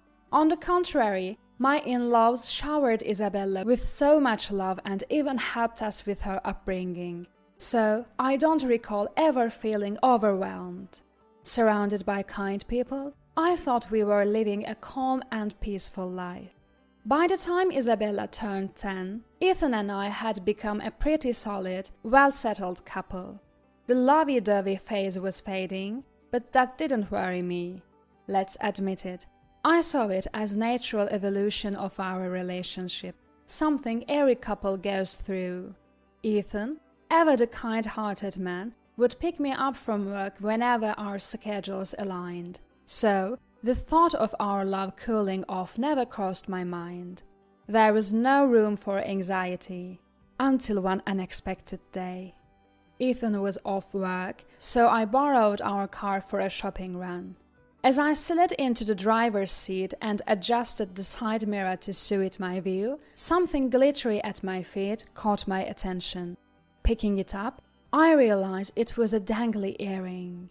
Obviously, designed for women. For the record, I don't wear earrings. I can't because I have allergies. Wait, if this isn't mine, whose is it? My mind was instantly flooded with question marks. And the most direct answer it could muster was infidelity. No. Cheaters don't get caught this easily, right? Still, I decided to confront Ethan nonchalantly, showing him the earring I'd found in the car.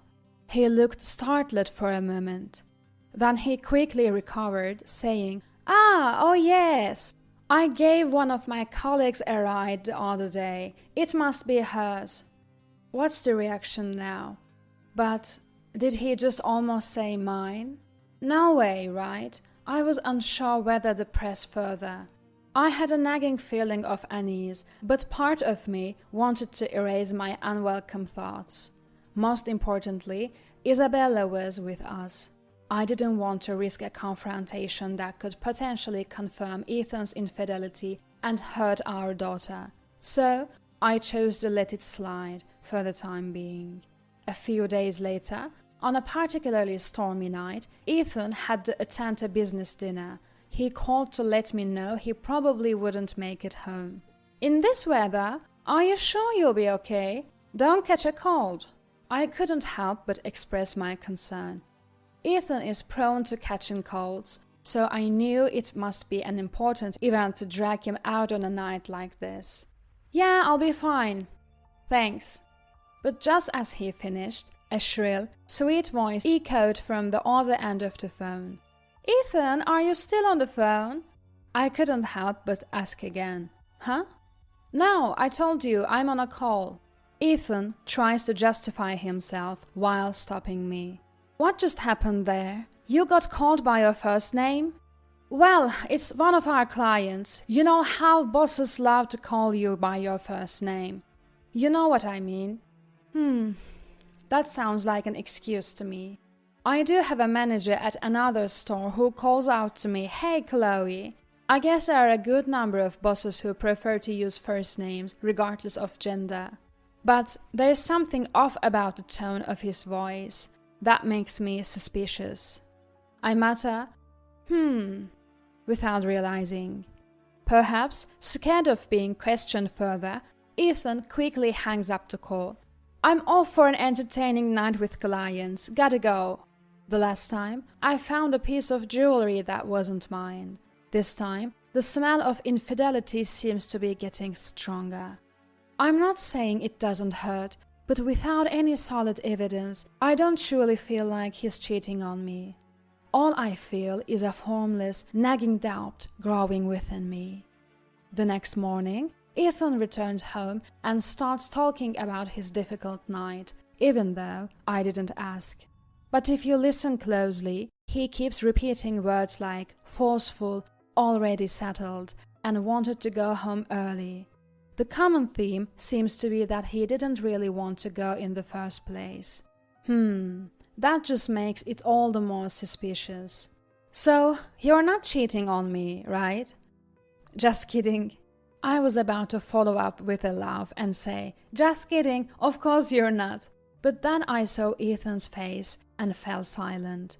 He was pale as a ghost. I'd never seen anyone turn that pale before. So that's what it looks like when someone turns blue, I thought to myself.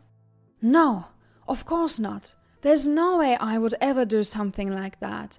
His words don't match the color of his face. While his expressions might be able to lie, his complexion doesn't. Now, he's a prime suspect.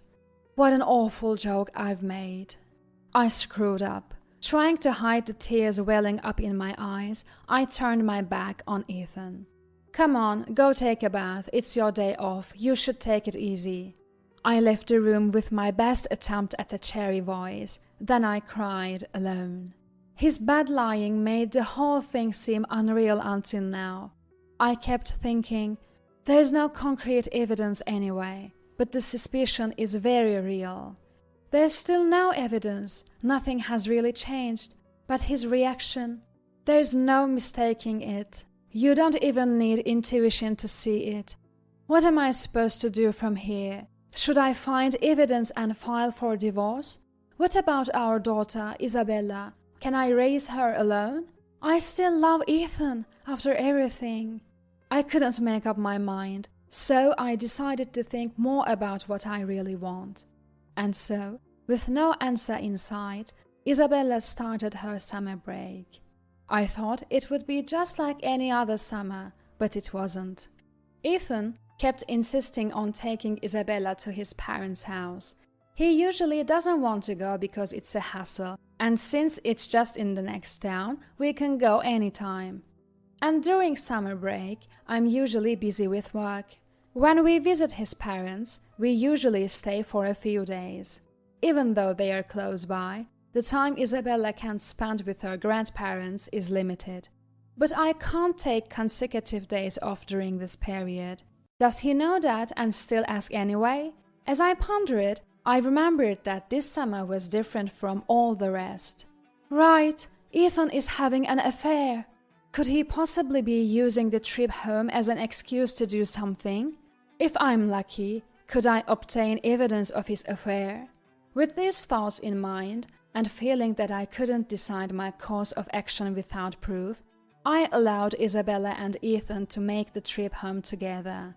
The day they left, Ethan, grinning more than usual, said, "We're off," as he drove Isabella to his parents' house. That's suspicious.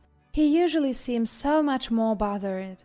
But with no idea of what might actually happen, and the distance to his parents' house being a significant obstacle, obtaining evidence wasn't going to be easy. After sending them off, I rummaged around the house but found nothing. I knew it wouldn't be that simple. As I was exchanging voice messages with Isabella via the GPS, I was about to give up on finding any proof.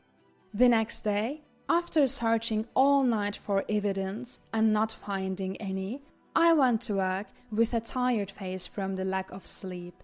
Everyone was worried about me, but I brushed them off with a laugh, saying, "The heat kept me awake." As I exchanged messages with Isabella during my work breaks, I was expecting another fruitless day. But then I noticed something odd. Although Isabella was supposed to be at her in-laws, the GPS was acting strangely. It was moving. Sure, she might go somewhere, but the GPS showed Isabella heading towards a street lined with pubs. I had a bad feeling about this. In a rush, I told my manager, "I'm not feeling well," and decided to leave work early. While I was doing that, the GPS stopped at a shop in the city. The name of the shop was Amore Club, Love and Me. This is a romantic hotel. Isabella brought the GPS to a hotel? What? I was confused. What if she was involved in some kind of trouble? Isabella hadn't responded to the messages I had sent her yet, so in a panic, I called Ethan's parents' house. "Hello, I'm sorry for the sudden call. Is Isabella there?" I didn't know if Ethan's mother, father, or even Ethan himself had answered the phone. "Chloe, Isabella just left with my son to go play. What's the matter? You sound so panicked." The person on the other end was Ethan's father. Hearing that Ethan and Isabella had left together, I felt a wave of relief. I'm glad she's safe. But as soon as the relief washed over me, a question popped up in my mind. Why is Ethan at a hotel with Isabella? Could this be the evidence I've been looking for? Just as I was thinking this, I got a reply from Isabella on the GPS. I told Ethan's father, "Can I call you back later?" and abruptly ended the call. Then I quickly responded to Isabella. "What are you doing now?" "I'm waiting in the car for Dad." I checked the GPS location again in case I was mistaken. It's still the hotel. No matter how many times I look, it's the hotel. Did he just abandon Isabella in the parking lot of the hotel? I felt myself losing control. More than having definite proof of the affair, the fact that he brought Isabella to such a place was unbearable. Ethan's father had said that Ethan took Isabella out saying he was going to have some fun. So he was using Isabella as a cover-up. I can't believe how foolish he's been. This definitely calls for, no, needs a consequence. I messaged Isabella. "Mommy is coming to join you there." Then I called my father-in-law back and told him everything. He adores Isabella and was furious. Just hearing Ethan seems to be at the hotel with Isabella, he blurted out, "What on earth is he doing?" Thinking about her father and his mistress at a hotel. If Isabella understood what that meant, she'd definitely be upset. Before Isabella realized anything, my in-laws and I decided to remove her from the situation. Luckily, the hotel was near a station, so I hopped on the train while my in-laws drove there. As we entered the hotel's parking lot, sure enough, our car was parked. Isabella, who knew we were coming, was innocently waving from inside the car. I quickly unlocked the car with my spare key and hugged Isabella. "I'm sorry for leaving you alone here." "But I'm not alone. Daddy's just late." Isabella pouted. Promising a fun day out and then making her wait in the parking lot wasn't right. It was awful. Mommy will make sure he pays for it. I didn't say it out loud, but I promised Isabella. For now, I convinced Isabella to go home with my in-laws. I wanted to get her away from there as soon as possible, so the teamwork with my in-laws was appreciated. Then I climbed into the driver's seat of Ethan's car and waited. Of course, just waiting wasn't fun at all. I figured they were in the middle of it, so I called Ethan on purpose to disturb them. "Hello, is that you?" I intentionally used a laid-back tone to gauge Ethan's situation. "Hey, I'm driving right now. Don't call me out of the blue. Call me later." "Oh, your car's right here? What exactly are you driving, I wonder?" I couldn't help but chuckle. "Oh, okay, gotcha. Your parents will be there to pick her up soon. Just letting you know." "What?" Of course, it was a lie, because my in-laws had just left. Knowing he was having fun in the hotel room made me so mad. I thought this was the best way to wrap it up quickly. I hung up, and not long after, Ethan rushed out to the parking lot, with a woman trailing behind him, her hair all messed up. They seemed to be in a bit of squabble. Well, that makes sense. He probably intended to be in the room for at least 3 hours. My call likely forced him to interrupt his rendezvous, and he had to rush out of the room. Or rather, he absolutely had to. As Ethan approached the car, his shirt buttons were haphazardly fastened. Was he planning to meet my in-laws looking like that? Isabella would surely be surprised. The woman seemed furious, and I started to think that this might be the end of their affair. Moreover, I could be imagining it. But the woman looked a bit like me from the past. Well, interesting choice for an affair, a woman of a similar type. The whole situation was starting to amuse me, so I waited in the car, grinning as I met Ethan's eyes. When Ethan noticed me, he was taken aback for a moment. Then his mouth began to open and close like a goldfish out of water. "I'm here to pick you up, dear," I called, swinging the car door open with a smile. Ethan stared at me in surprise, raising his hand as if on autopilot. I had to chuckle. It was just like a dog sitting or drooling at the sight of a treat. Pavlov's dog, classic conditioned response.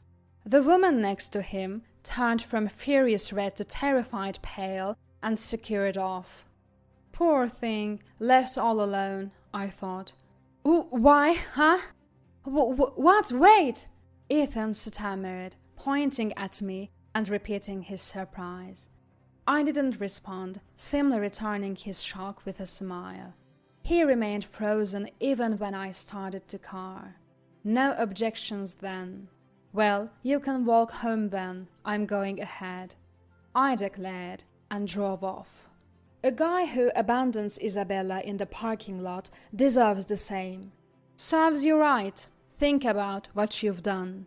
I saw Ethan chasing the car in the rearview mirror, but I didn't slow down. His lover seemed to have left already, leaving no one to rescue him. Now, I guess I'll just wait for you back at home. Driving back to my in-laws, the whole situation seemed amusing. My mother-in-law was playing with Isabella when I arrived. My father-in-law looked positively livid, veins popping on his forehead.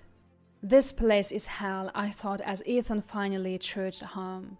It had taken him 5 hours to walk back from the hotel, a distance that should have taken about 2. He must have really dreaded coming back. I'm home. Ethan mumbled as he timidly stepped inside. My father-in-law shot him at a fierce glare. Who the hell are you? You don't have permission to enter. Get out! Well, wait! Dad, please! Before Ethan could finish his plea, my father-in-law yanked his arm so hard I thought his shoulder might dislocate and throw him. I felt grateful for my father-in-law in that moment. Ethan always said that his father was scary when angry, so I knew this would have a greater impact than on my own anger. Hand over the car keys. Ethan, completely bewildered, handed over the keys. My father-in-law began his interrogation. Where were you today, leaving Isabella behind? I'm asking you, where were you? At a hotel. He couldn't even stand up. I know that already. With whom were you? Don't tell me you were alone. Speak up. If you lie, I'll leave you out there all night. My father-in-law is not one to make empty threats.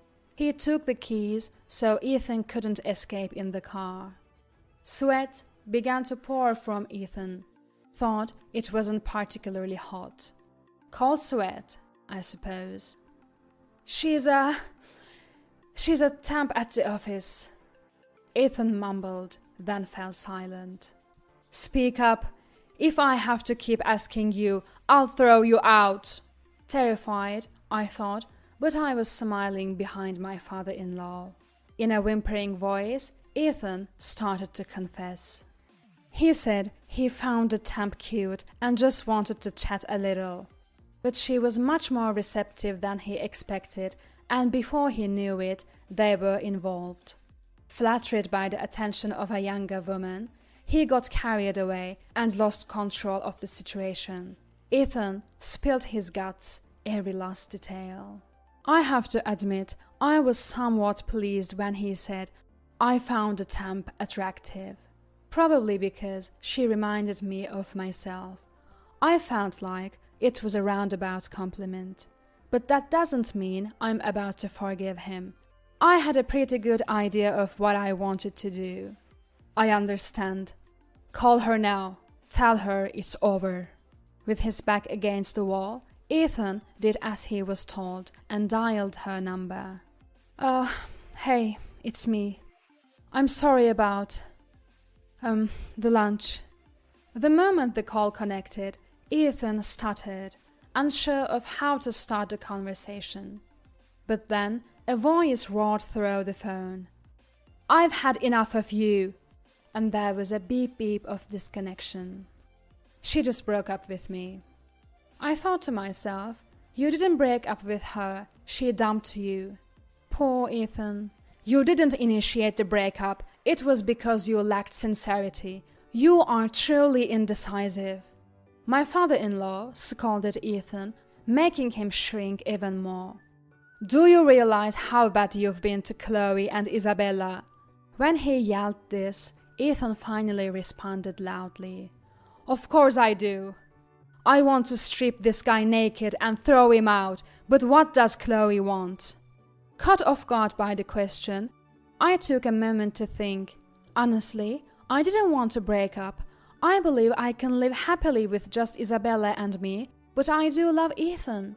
The only other thing that came to mind was that I never want him to cheat again. Divorce. The moment I muttered the word, Ethan jolted, his shoulders shaking. Please, anything but divorce. I was wrong. I betrayed you and Isabella. I was the worst. Well, he's not wrong there. He's just stating the obvious. Thought it did amuse me slightly. He repeated, I'm so sorry, again and again, offering a deep apology. His face was hidden as he bowed low to the floor, but I could tell from his voice he was sobbing. I'll never cheat again, he pleaded, to which I finally replied. Sign the divorce papers. I'll keep them. Depending on your behavior, I can file them at any moment. At my words, Ethan lifted his head, perhaps thinking he had dodged a bullet. And you are on an allowance from now on. Only enough for lunch, and you'll do the housework. Ethan's face, which had momentarily brightened, dimmed slightly. Also, we are putting GPS on your phone, and you're not allowed to go out alone with Isabella. Either I or your father will accompany you. I continued laying out the terms. Go immediately when I ask you to shop. Fulfill all my requests. Oh yes, when I say housework, I mean everything from taking out the trash in the morning, shopping, cleaning, preparing dinner, to doing the laundry for the next morning. It's an all-day task. In other words, he'd have to become our own personal errand boy. There's no dignity as a husband or a father in that. If that's okay with you, then I won't divorce you. But remember, this isn't valid if I'm upset. I can't believe the audacity of what I'm saying. I'm basically telling him to keep me pleased all the time. But in the end, he's the one at fault. This much should be permissible. If he's busy, he won't have the time or the mind to cheat, right? Ethan, with a tearful expression, agreed, saying, I'm fine with that. Immediately, my father-in-law interjected. Not I'm fine with that, but thank you for going that far for me, right? As advised, Ethan corrected himself. It seemed like I had completely exploited his weakness and didn't allow him any say. 6 years have passed since then. I still keep the divorce papers locked in a drawer, out of Ethan's reach. Ethan doesn't seem to be showing any signs of cheating either. Rather than trying to keep me happy, it seems to have become a natural part of him. No wonder our teenager daughter, Isabella, still mocks him, saying, your actions back then were just unthinkable. Ethan seemed to find being disliked by Isabella several times more painful than being scolded by my father-in-law or me. As Isabella grew, his determination to be a better husband became more and more apparent. Thanks to that, I'm happy. Don't misunderstand. It's not that I have forgiven Ethan for his one-time mistake. The agreement I made with Ethan at that time, to not divorce him, was to protect my own happiness. My ultimate goal was for the three of us in this family to live harmoniously. Even if Ethan had wanted to break up, the conclusion would have been the same. I had no intention to divorce, even if it meant binding a resistant Ethan. However, as long as he fears being served divorce papers, I suppose it's okay to think that we're in love. Now, Ethan cherishes our family, not because he's bound to me, but of his own accord. That's why this story is about the most challenging time in my life. Looking at my family now, I can confidently say that such a thing will never happen again. As evidence, I'm very happy now. I want everyone listening to this to know. Don't think you can easily destroy the family I've built. Even if the world turns upside down, I won't let go of Ethan. Just so you know. You and your mother get the 70-square-foot storage room. My husband, who got stuck between a rock and a hard place living in my parents' home, had an outburst right after we finished renovating. My husband snapped. He started saying he would kick me and my mother out and live with his own mother in my parents' house, which was remodeled to look exactly like our new house. I was shaking with anger as I realized my parents' house, filled with memories of my late father, had been taken over. My name is Lisa Matthews, and I turned 33 this year. I've been married to my husband, Thomas, for 8 years. We both work and live with my mother at my parents' house. It's okay because our jobs are very close by. It was a sort of curveball situation, you know. My father passed away before I got married. I was hesitant to leave my mother alone to get married, but my husband said, "If you're worried about leaving your mom alone, let's live together." I was really happy when he agreed to live in the home my father built for us. Although it is an old home, it's a home filled with memories for my mother and I. My husband is the youngest of 3 brothers, and my mother-in-law seemed to have spoiled her eldest son a lot. My husband often complained about the vast difference in treatment between him and his eldest brother. Because of his lightweight position as the youngest child, he was able to make the decision to live at my parents' house. I made up my mind to marry him after hearing these words. However, there was one person who was against my husband living in my family home. It was my husband's mother, my mother-in-law. Perhaps she felt as if her own son had been stolen. The eldest son and his wife live in my husband's family home, so it would be difficult for us to live there, even if we wanted to. As we were saving for our own home, I convinced my mother-in-law that it would be best for us to start our married life at my parents' house without paying rent. Although I had heard that my mother-in-law had always favored her eldest son, she suddenly started to show concern for my husband around this time. I didn't think we'd have this much trouble over my husband moving out of his family home, but our relationship with my mother-in-law remained strained after our marriage because of this issue. Lately, my husband has become very concerned about his mother. It might be because she suddenly started to treat him with affection after our engagement was decided. Maybe he's happy to get attention from his mother, but my husband has started to prioritize her over everything. Above all, he also starts to get furious if I don't think of my mother-in-law first. I've never neglected my mother-in-law, and I've been trying to be nice to her. However, according to my husband, I am treating my own biological mother better than my mother-in-law. Of course, we don't talk about such things in front of my mother. When we were alone together, it had become a habit for him to whine and complain. Because my husband keeps telling me to pay more attention to my mother-in-law, I try to visit her house frequently, even though I always bring her favorite gifts and make sure to let her know before I go. She is often not at home. I could feel that she was obviously avoiding me, but I had no choice but to go because I knew that if I didn't, my mother-in-law would complain to my husband that I never visit or bring her anything. Every time my sister-in-law, the wife of the oldest brother, apologizes and hands over the gifts to my mother-in-law. She also seemed to be receiving a lot of criticism from our mother-in-law, and she said, It's tough on both of us. We're the same age and we get along really well. I thought that my mother-in-law's attitude would soften as the years went by, even though things had been strained at first as newlyweds. But I was very wrong. Even after 8 years of marriage, her attitude has not changed at all. A lot has changed over the 8 years since we got married. My father-in-law passed away, and twins were born to the eldest son and his wife.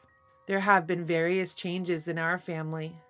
The house of my in-laws is particularly lively now. The eldest son and his wife have many children, and with the recent birth of the twins, they now have 5 children. Moreover, all of them were boys. Because of the excessive liveliness, my mother-in-law seemed overwhelmed, and my husband asked me if we could take care of my mother-in-law in our house for a little while. Actually, my brother-in-law told my husband that his wife was having a hard time, and he wanted their mother to do some housework. But my brother-in-law's wife told me that our mother-in-law didn't want to do any of it, and could she stay at our house instead? Although we had an extra room, the house was terribly old. I proposed to my husband that if my mother-in-law was going to live with us temporarily, we might need to renovate the house. My husband seemed to think I would object to keeping my mother-in-law, and he looked surprised at my reaction. I wasn't really keen on the idea myself, but I agreed in hopes that my brother-in-law's wife would have a break. My husband works for a construction company, and renovations are his expertise. It can be sure that my husband will take care of everything. I'll leave it to you because you're the expert.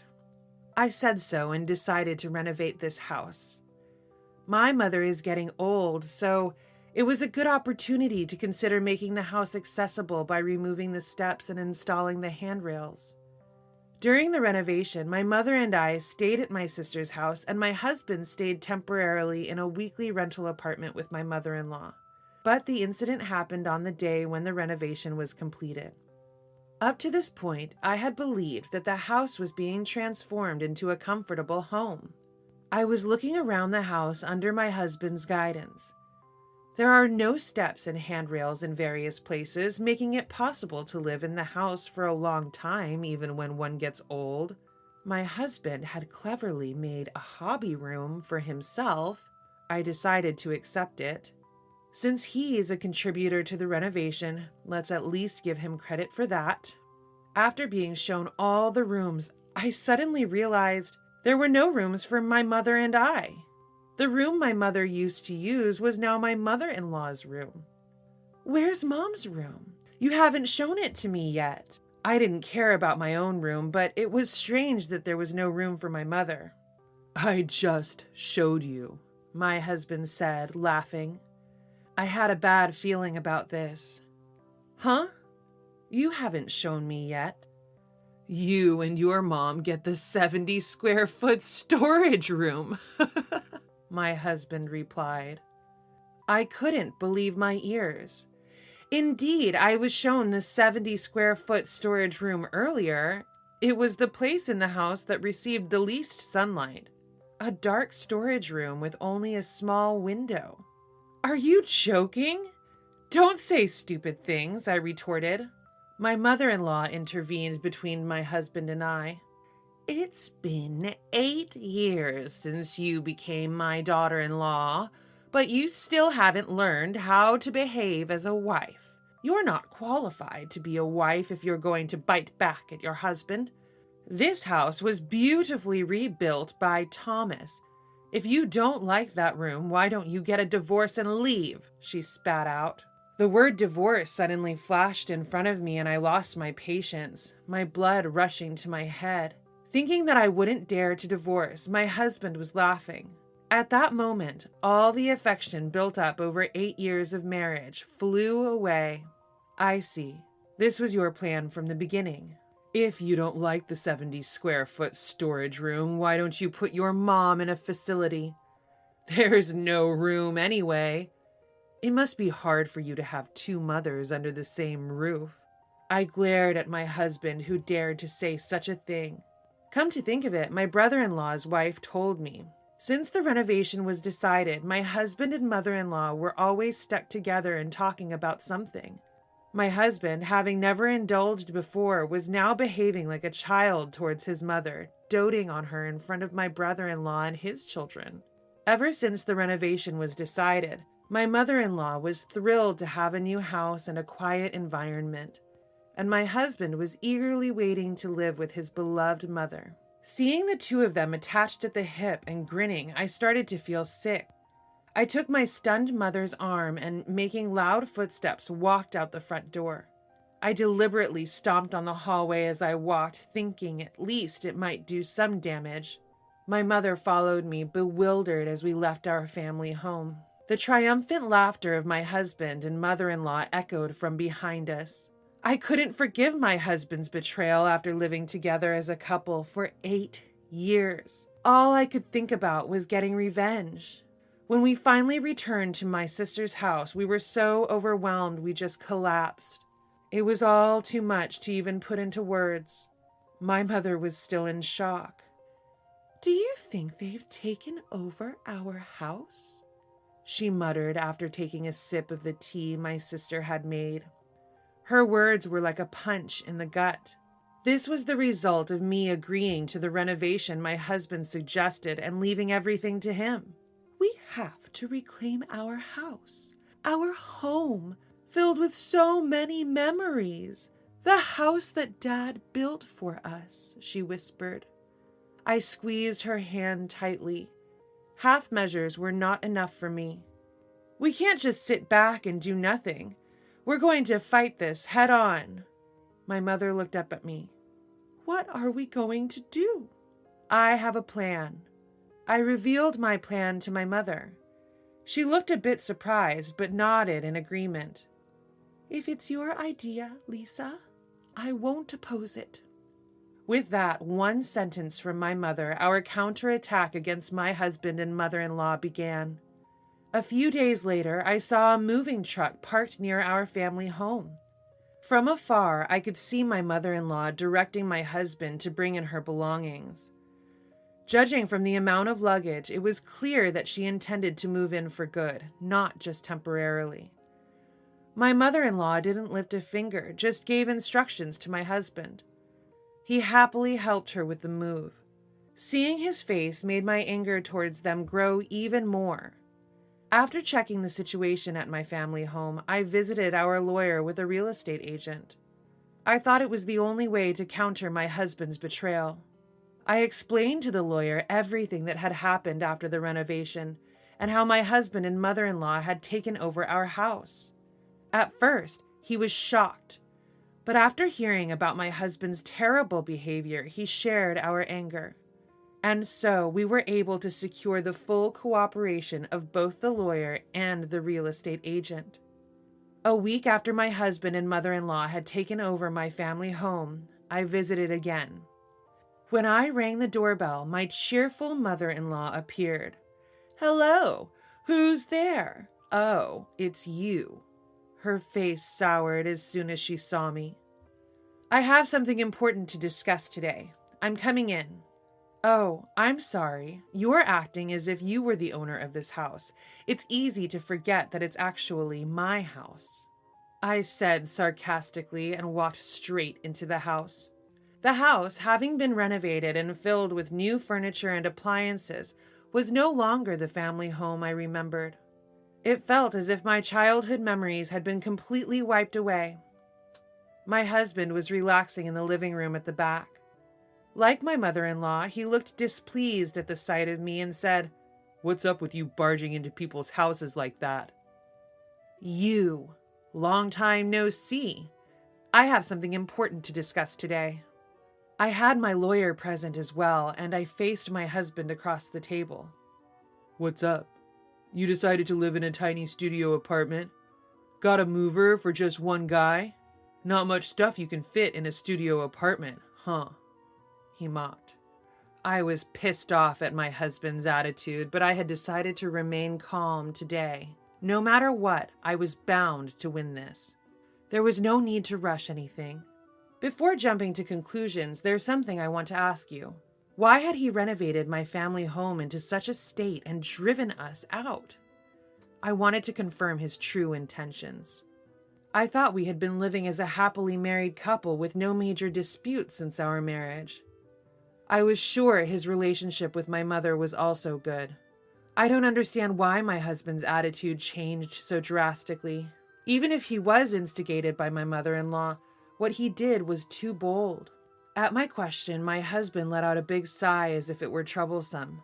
Then he showed a sneering smile again. I got tired of it all.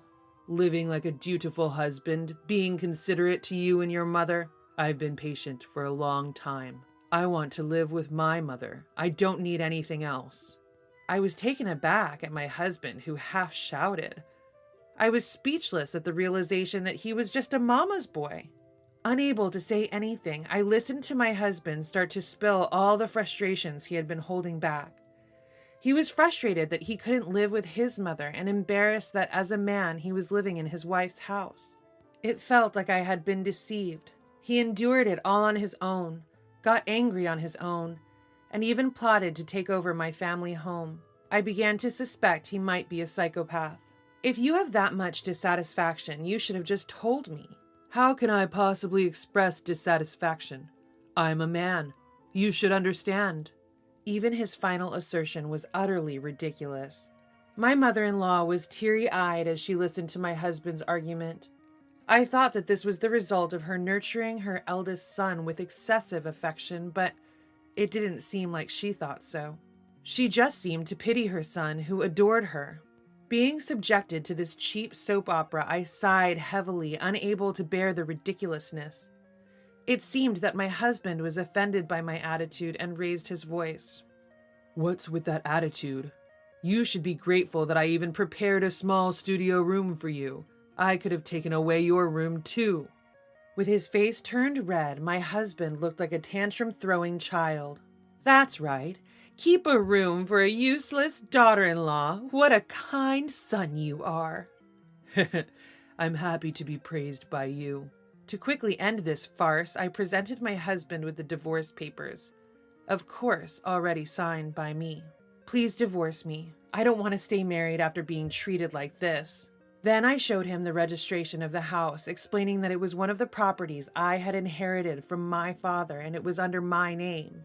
Looking at the documents, my husband seemed to realize something. I won't divorce. I did the renovation. Even if the property is under your name, it should be considered as both of ours. I will absolutely not divorce. It seemed my husband realized that if we divorced, he would be kicked out of this house. Even if you don't want to divorce, what made you think you could stay here? The house is in my name. It's my property, so I've sold it. I spread out another document before my husband, a sales contract for the land and house. Both he and my mother-in-law leaned in to check the names and dates on the paper. Since this house is already sold, you'll need to move out promptly. We have potential buyers, so you should leave by today or tomorrow. With a smile, I told the two of them. Their faces turned pale. Whether you divorce or not, you cannot live in this house. I don't want to see your faces anymore. So I want you to divorce. Hold on. Why? Wasn't this your house? My mother-in-law had mistakenly thought that the house belonged to my husband. He probably hadn't expected me to take such drastic measures. He seemed to have assumed that I would accept some kind of compromise and forgive him. But I'm not that naive, and my love for my husband has cooled. I don't have a shred of mercy left. Please discuss the details with my lawyer.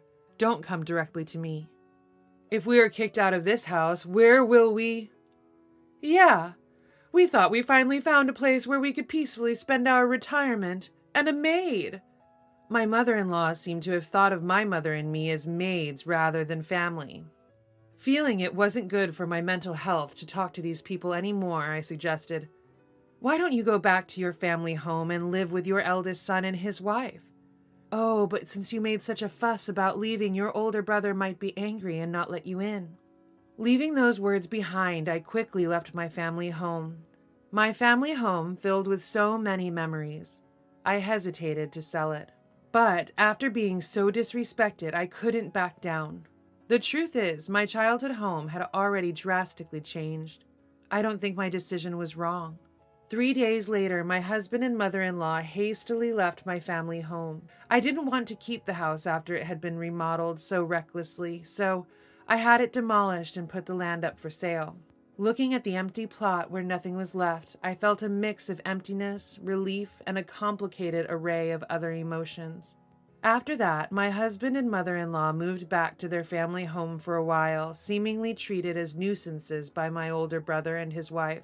My husband, who had been reluctant to divorce until the end, seemed to have realized my feelings had completely cooled when I left all negotiations to my lawyer. My lawyer said he signed the divorce papers while crying at the end. Eventually, my husband seemed to be despairing of his mother, who had started to flatter my older brother more than him. Just when he thought he had finally become his mother's number one, it turned out to be a short-lived victory. It seems that my mother-in-law was ultimately disowned by my older brother and his wife.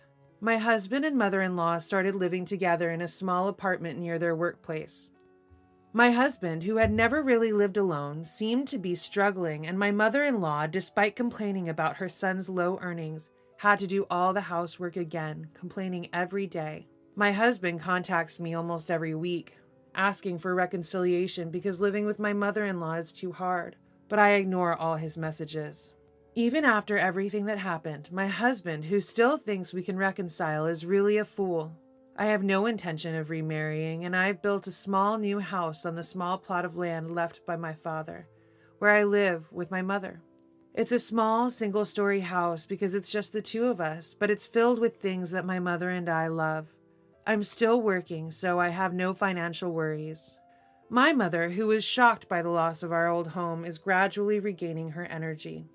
Even though we're now strangers, my sister-in-law from my older brother's family brings her children over to play at our new house. She treats us the same after the divorce, and I'm truly grateful.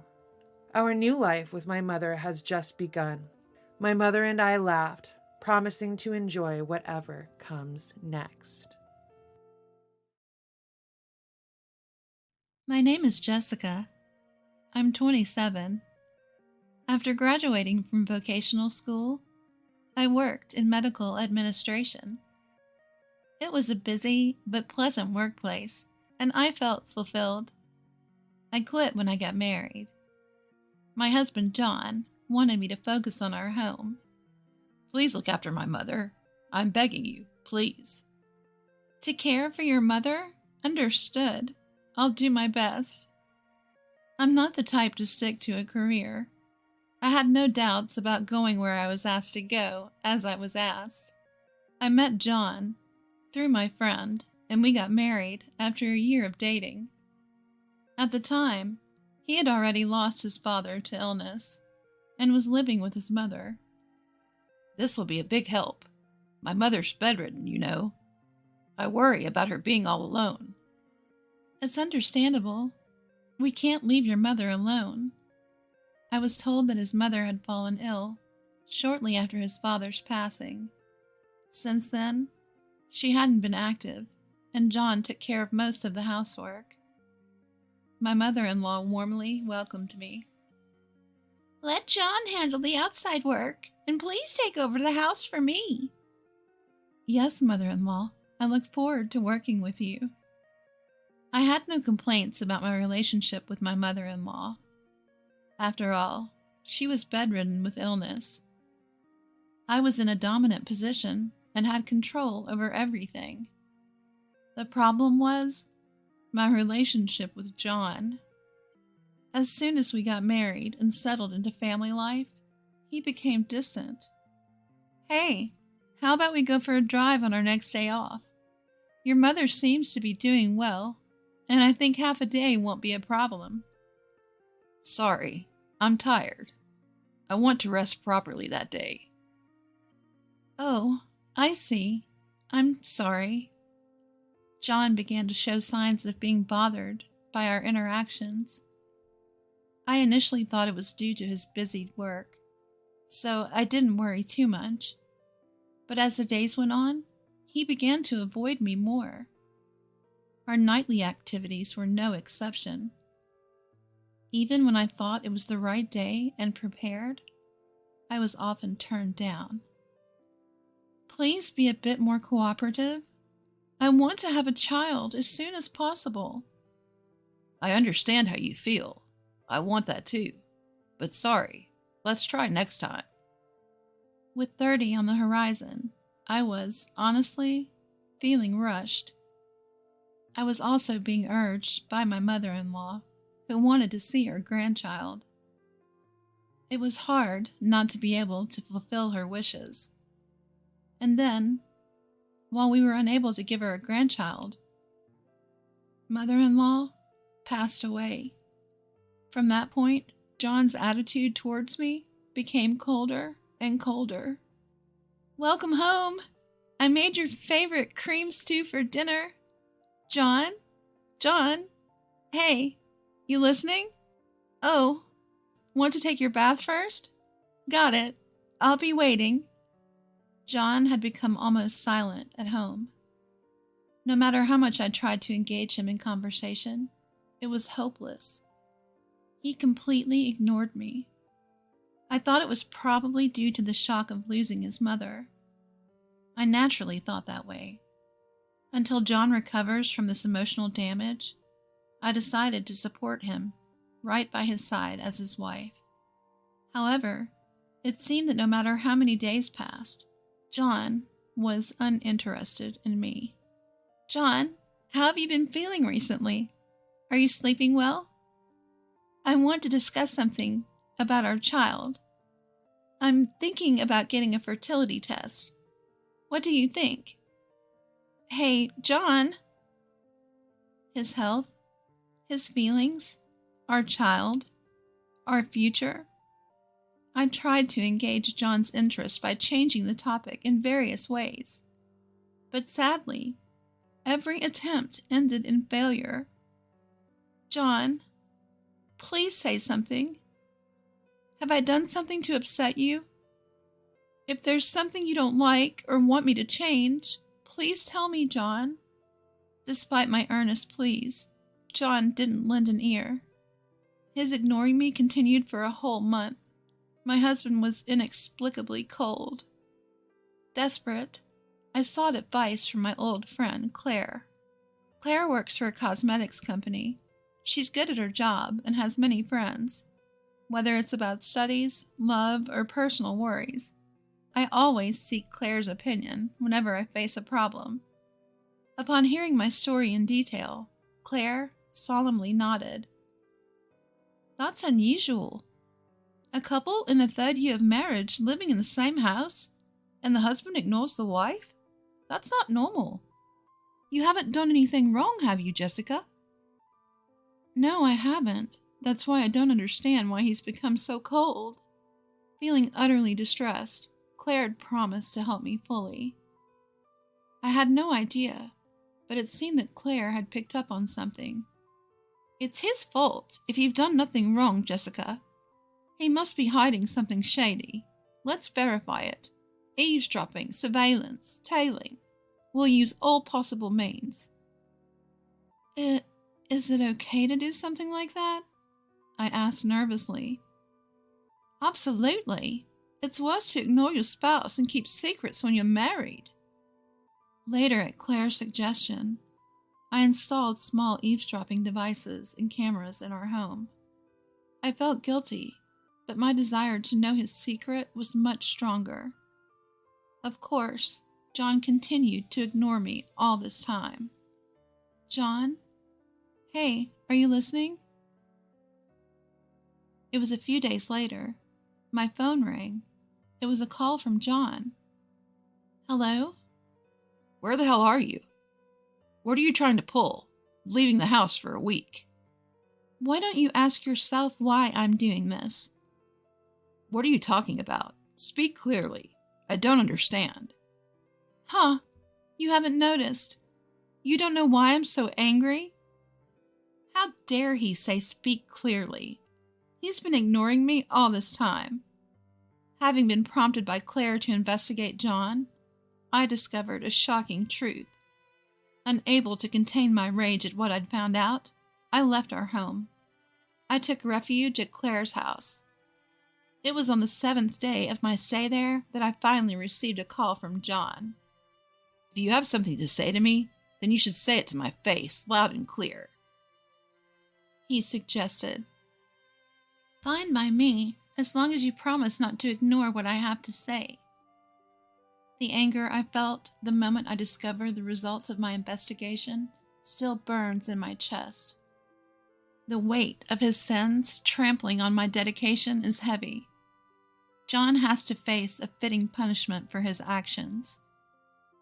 I set a date and location, ending the call swiftly before he could respond. Later, I invited John to a table in a local cafe.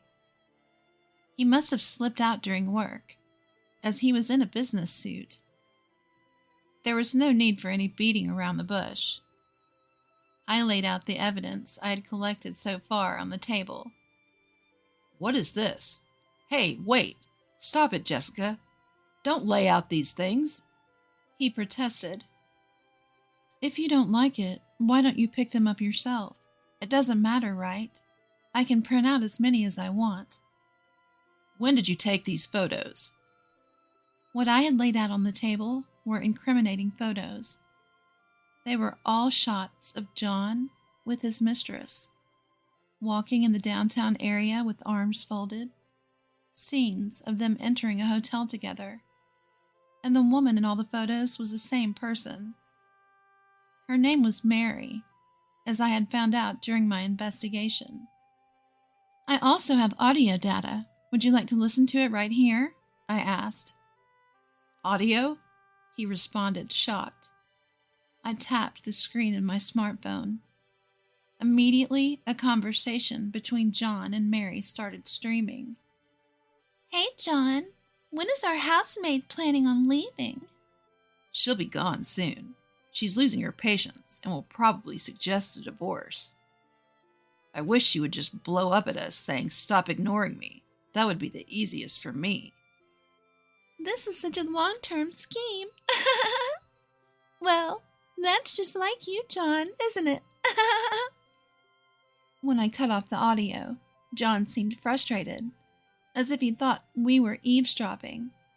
I wondered what kind of look he was giving to his own wife.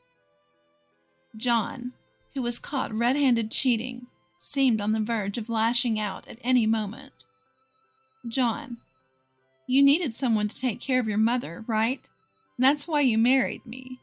Now that your mother has passed away, I'm no longer needed. John's real intention was Mary all along. But Mary had no intention of taking care of her mother-in-law, and so I, who had no objections to caregiving, was chosen for the role. If someone could just take on this bothersome duty, I guess he didn't care who it was. After his mother passed away, the housemaid was no longer needed. The plan to make life unpleasant and trigger a divorce. What a petty, mean, and unreasonable way to behave. It's disrespecting the sanctity of marriage. The only saving grace is that you and I have no children. Children, huh? About children. You knew, didn't you? You never planned on having them because you knew we would separate. If we did have children, he would have to pay child support after the divorce. John had no doubt planned all of this. Upon my pointing this out, John let out a heavy sigh. Most of what you say is true. I married you intending to leave you from the start. You're the worst. What do you think my life is? My bad. That said, it does save me a lot of trouble. Let's get divorced. Of course. But after I finish speaking with someone else. Someone else? You can't mean... 2 women arrived just in time saying, "Sorry to keep you waiting." What? John? So that means you're the housemaid? I'm not a housemaid. I'm his wife. For now, anyway. Thank you, Claire. You're welcome. What? I thought you were looking for new cosmetics to review. I'm sorry, that was a lie. What I was actually looking for was my best friend's husband's mistress, in other words, you." Claire seated Mary next to John. I showed her the same evidence photos of the affair as before. Mary's reaction was like that of a child caught red-handed in mischief.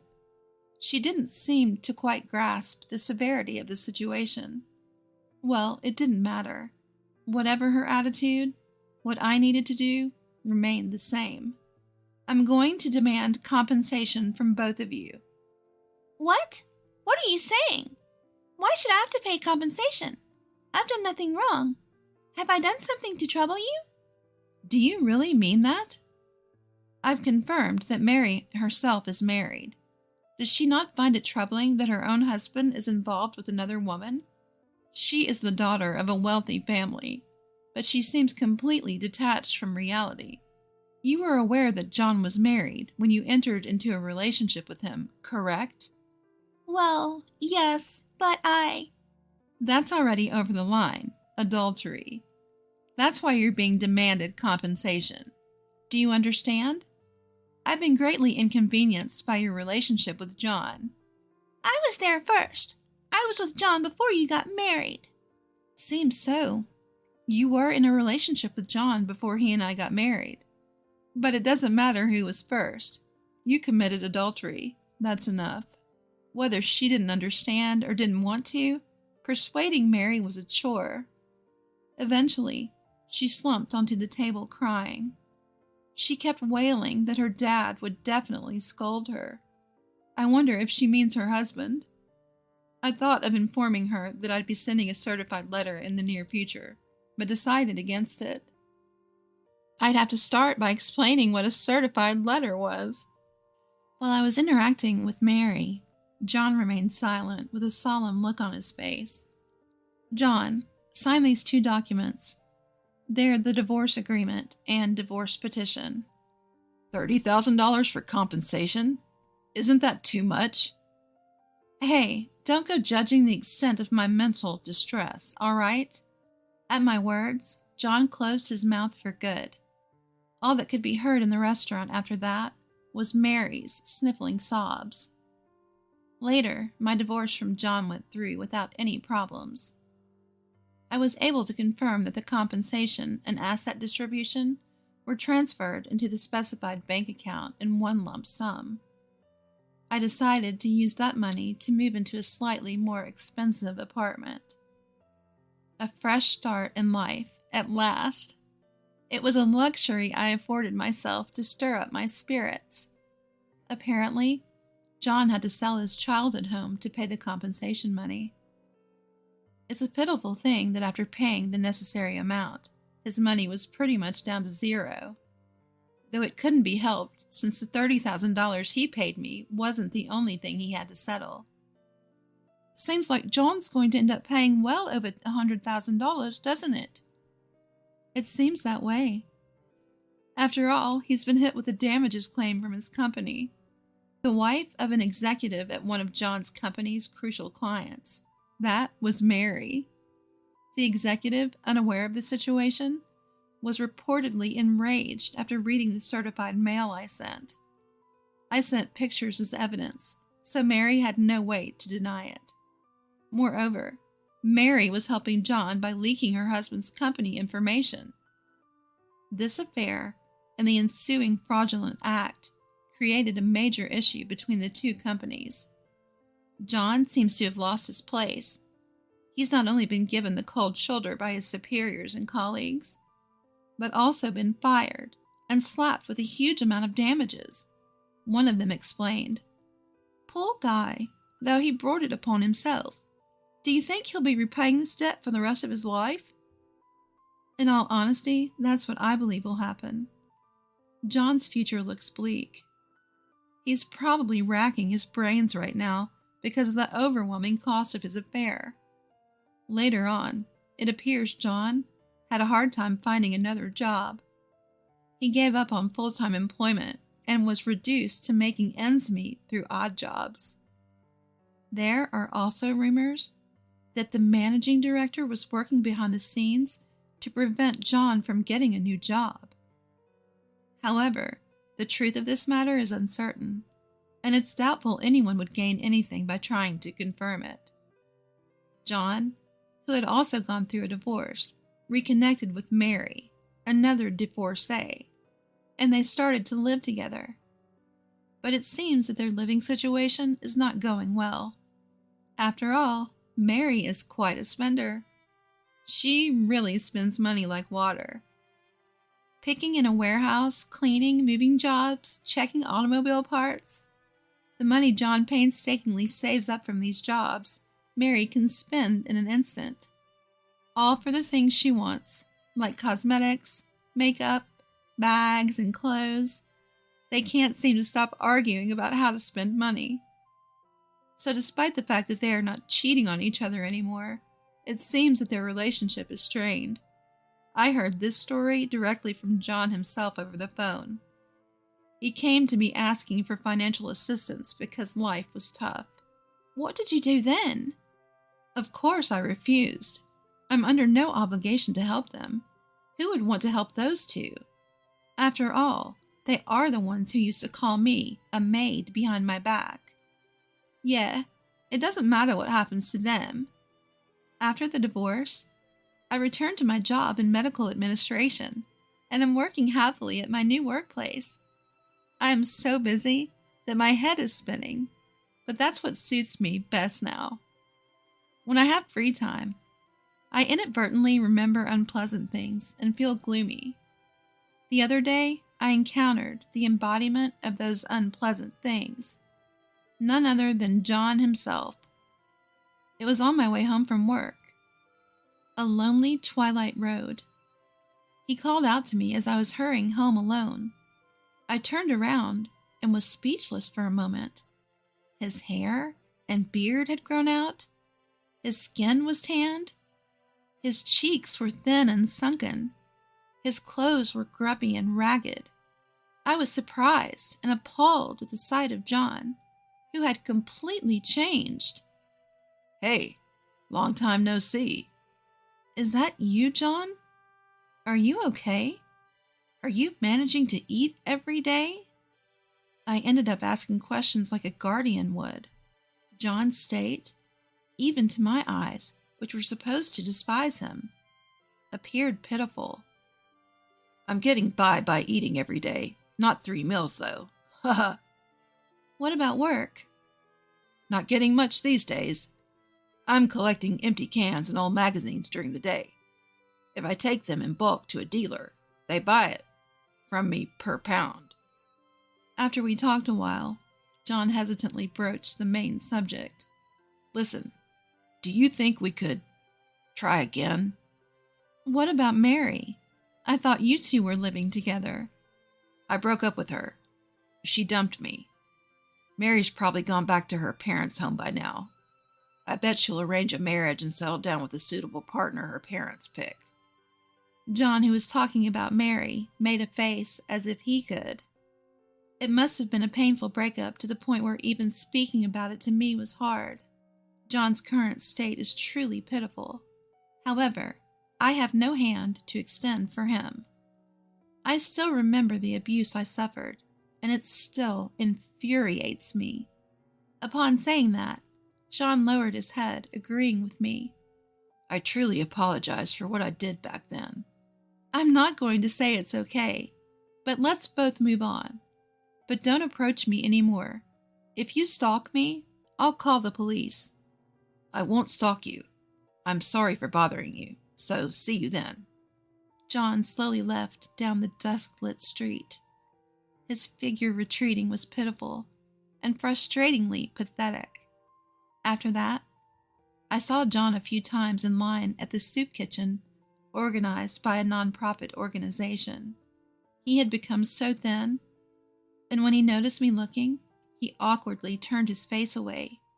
I certainly don't want to end up like that. Every time I see John, I think that strongly. He is a negative example for me in life. This is how my first marriage ended disastrously.